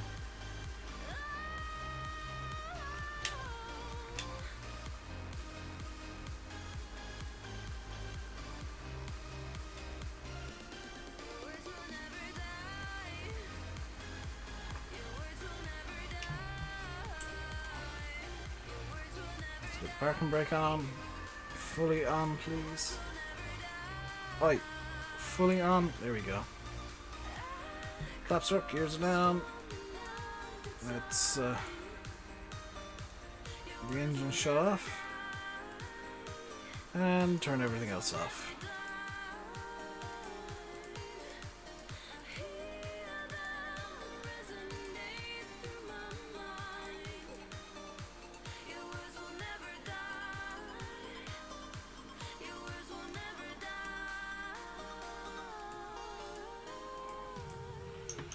And there we go. Parked up in hopefully the correct airport. Hey, we are actually parked up in the correct airport. Final landing rate 157, according to Project Fly. So that's going to do it for the stream. Hope you enjoyed. If you did, like and subscribe and all that kind of stuff. If you're on YouTube, or follow if you're on Twitch. Until next time, stay safe and goodbye.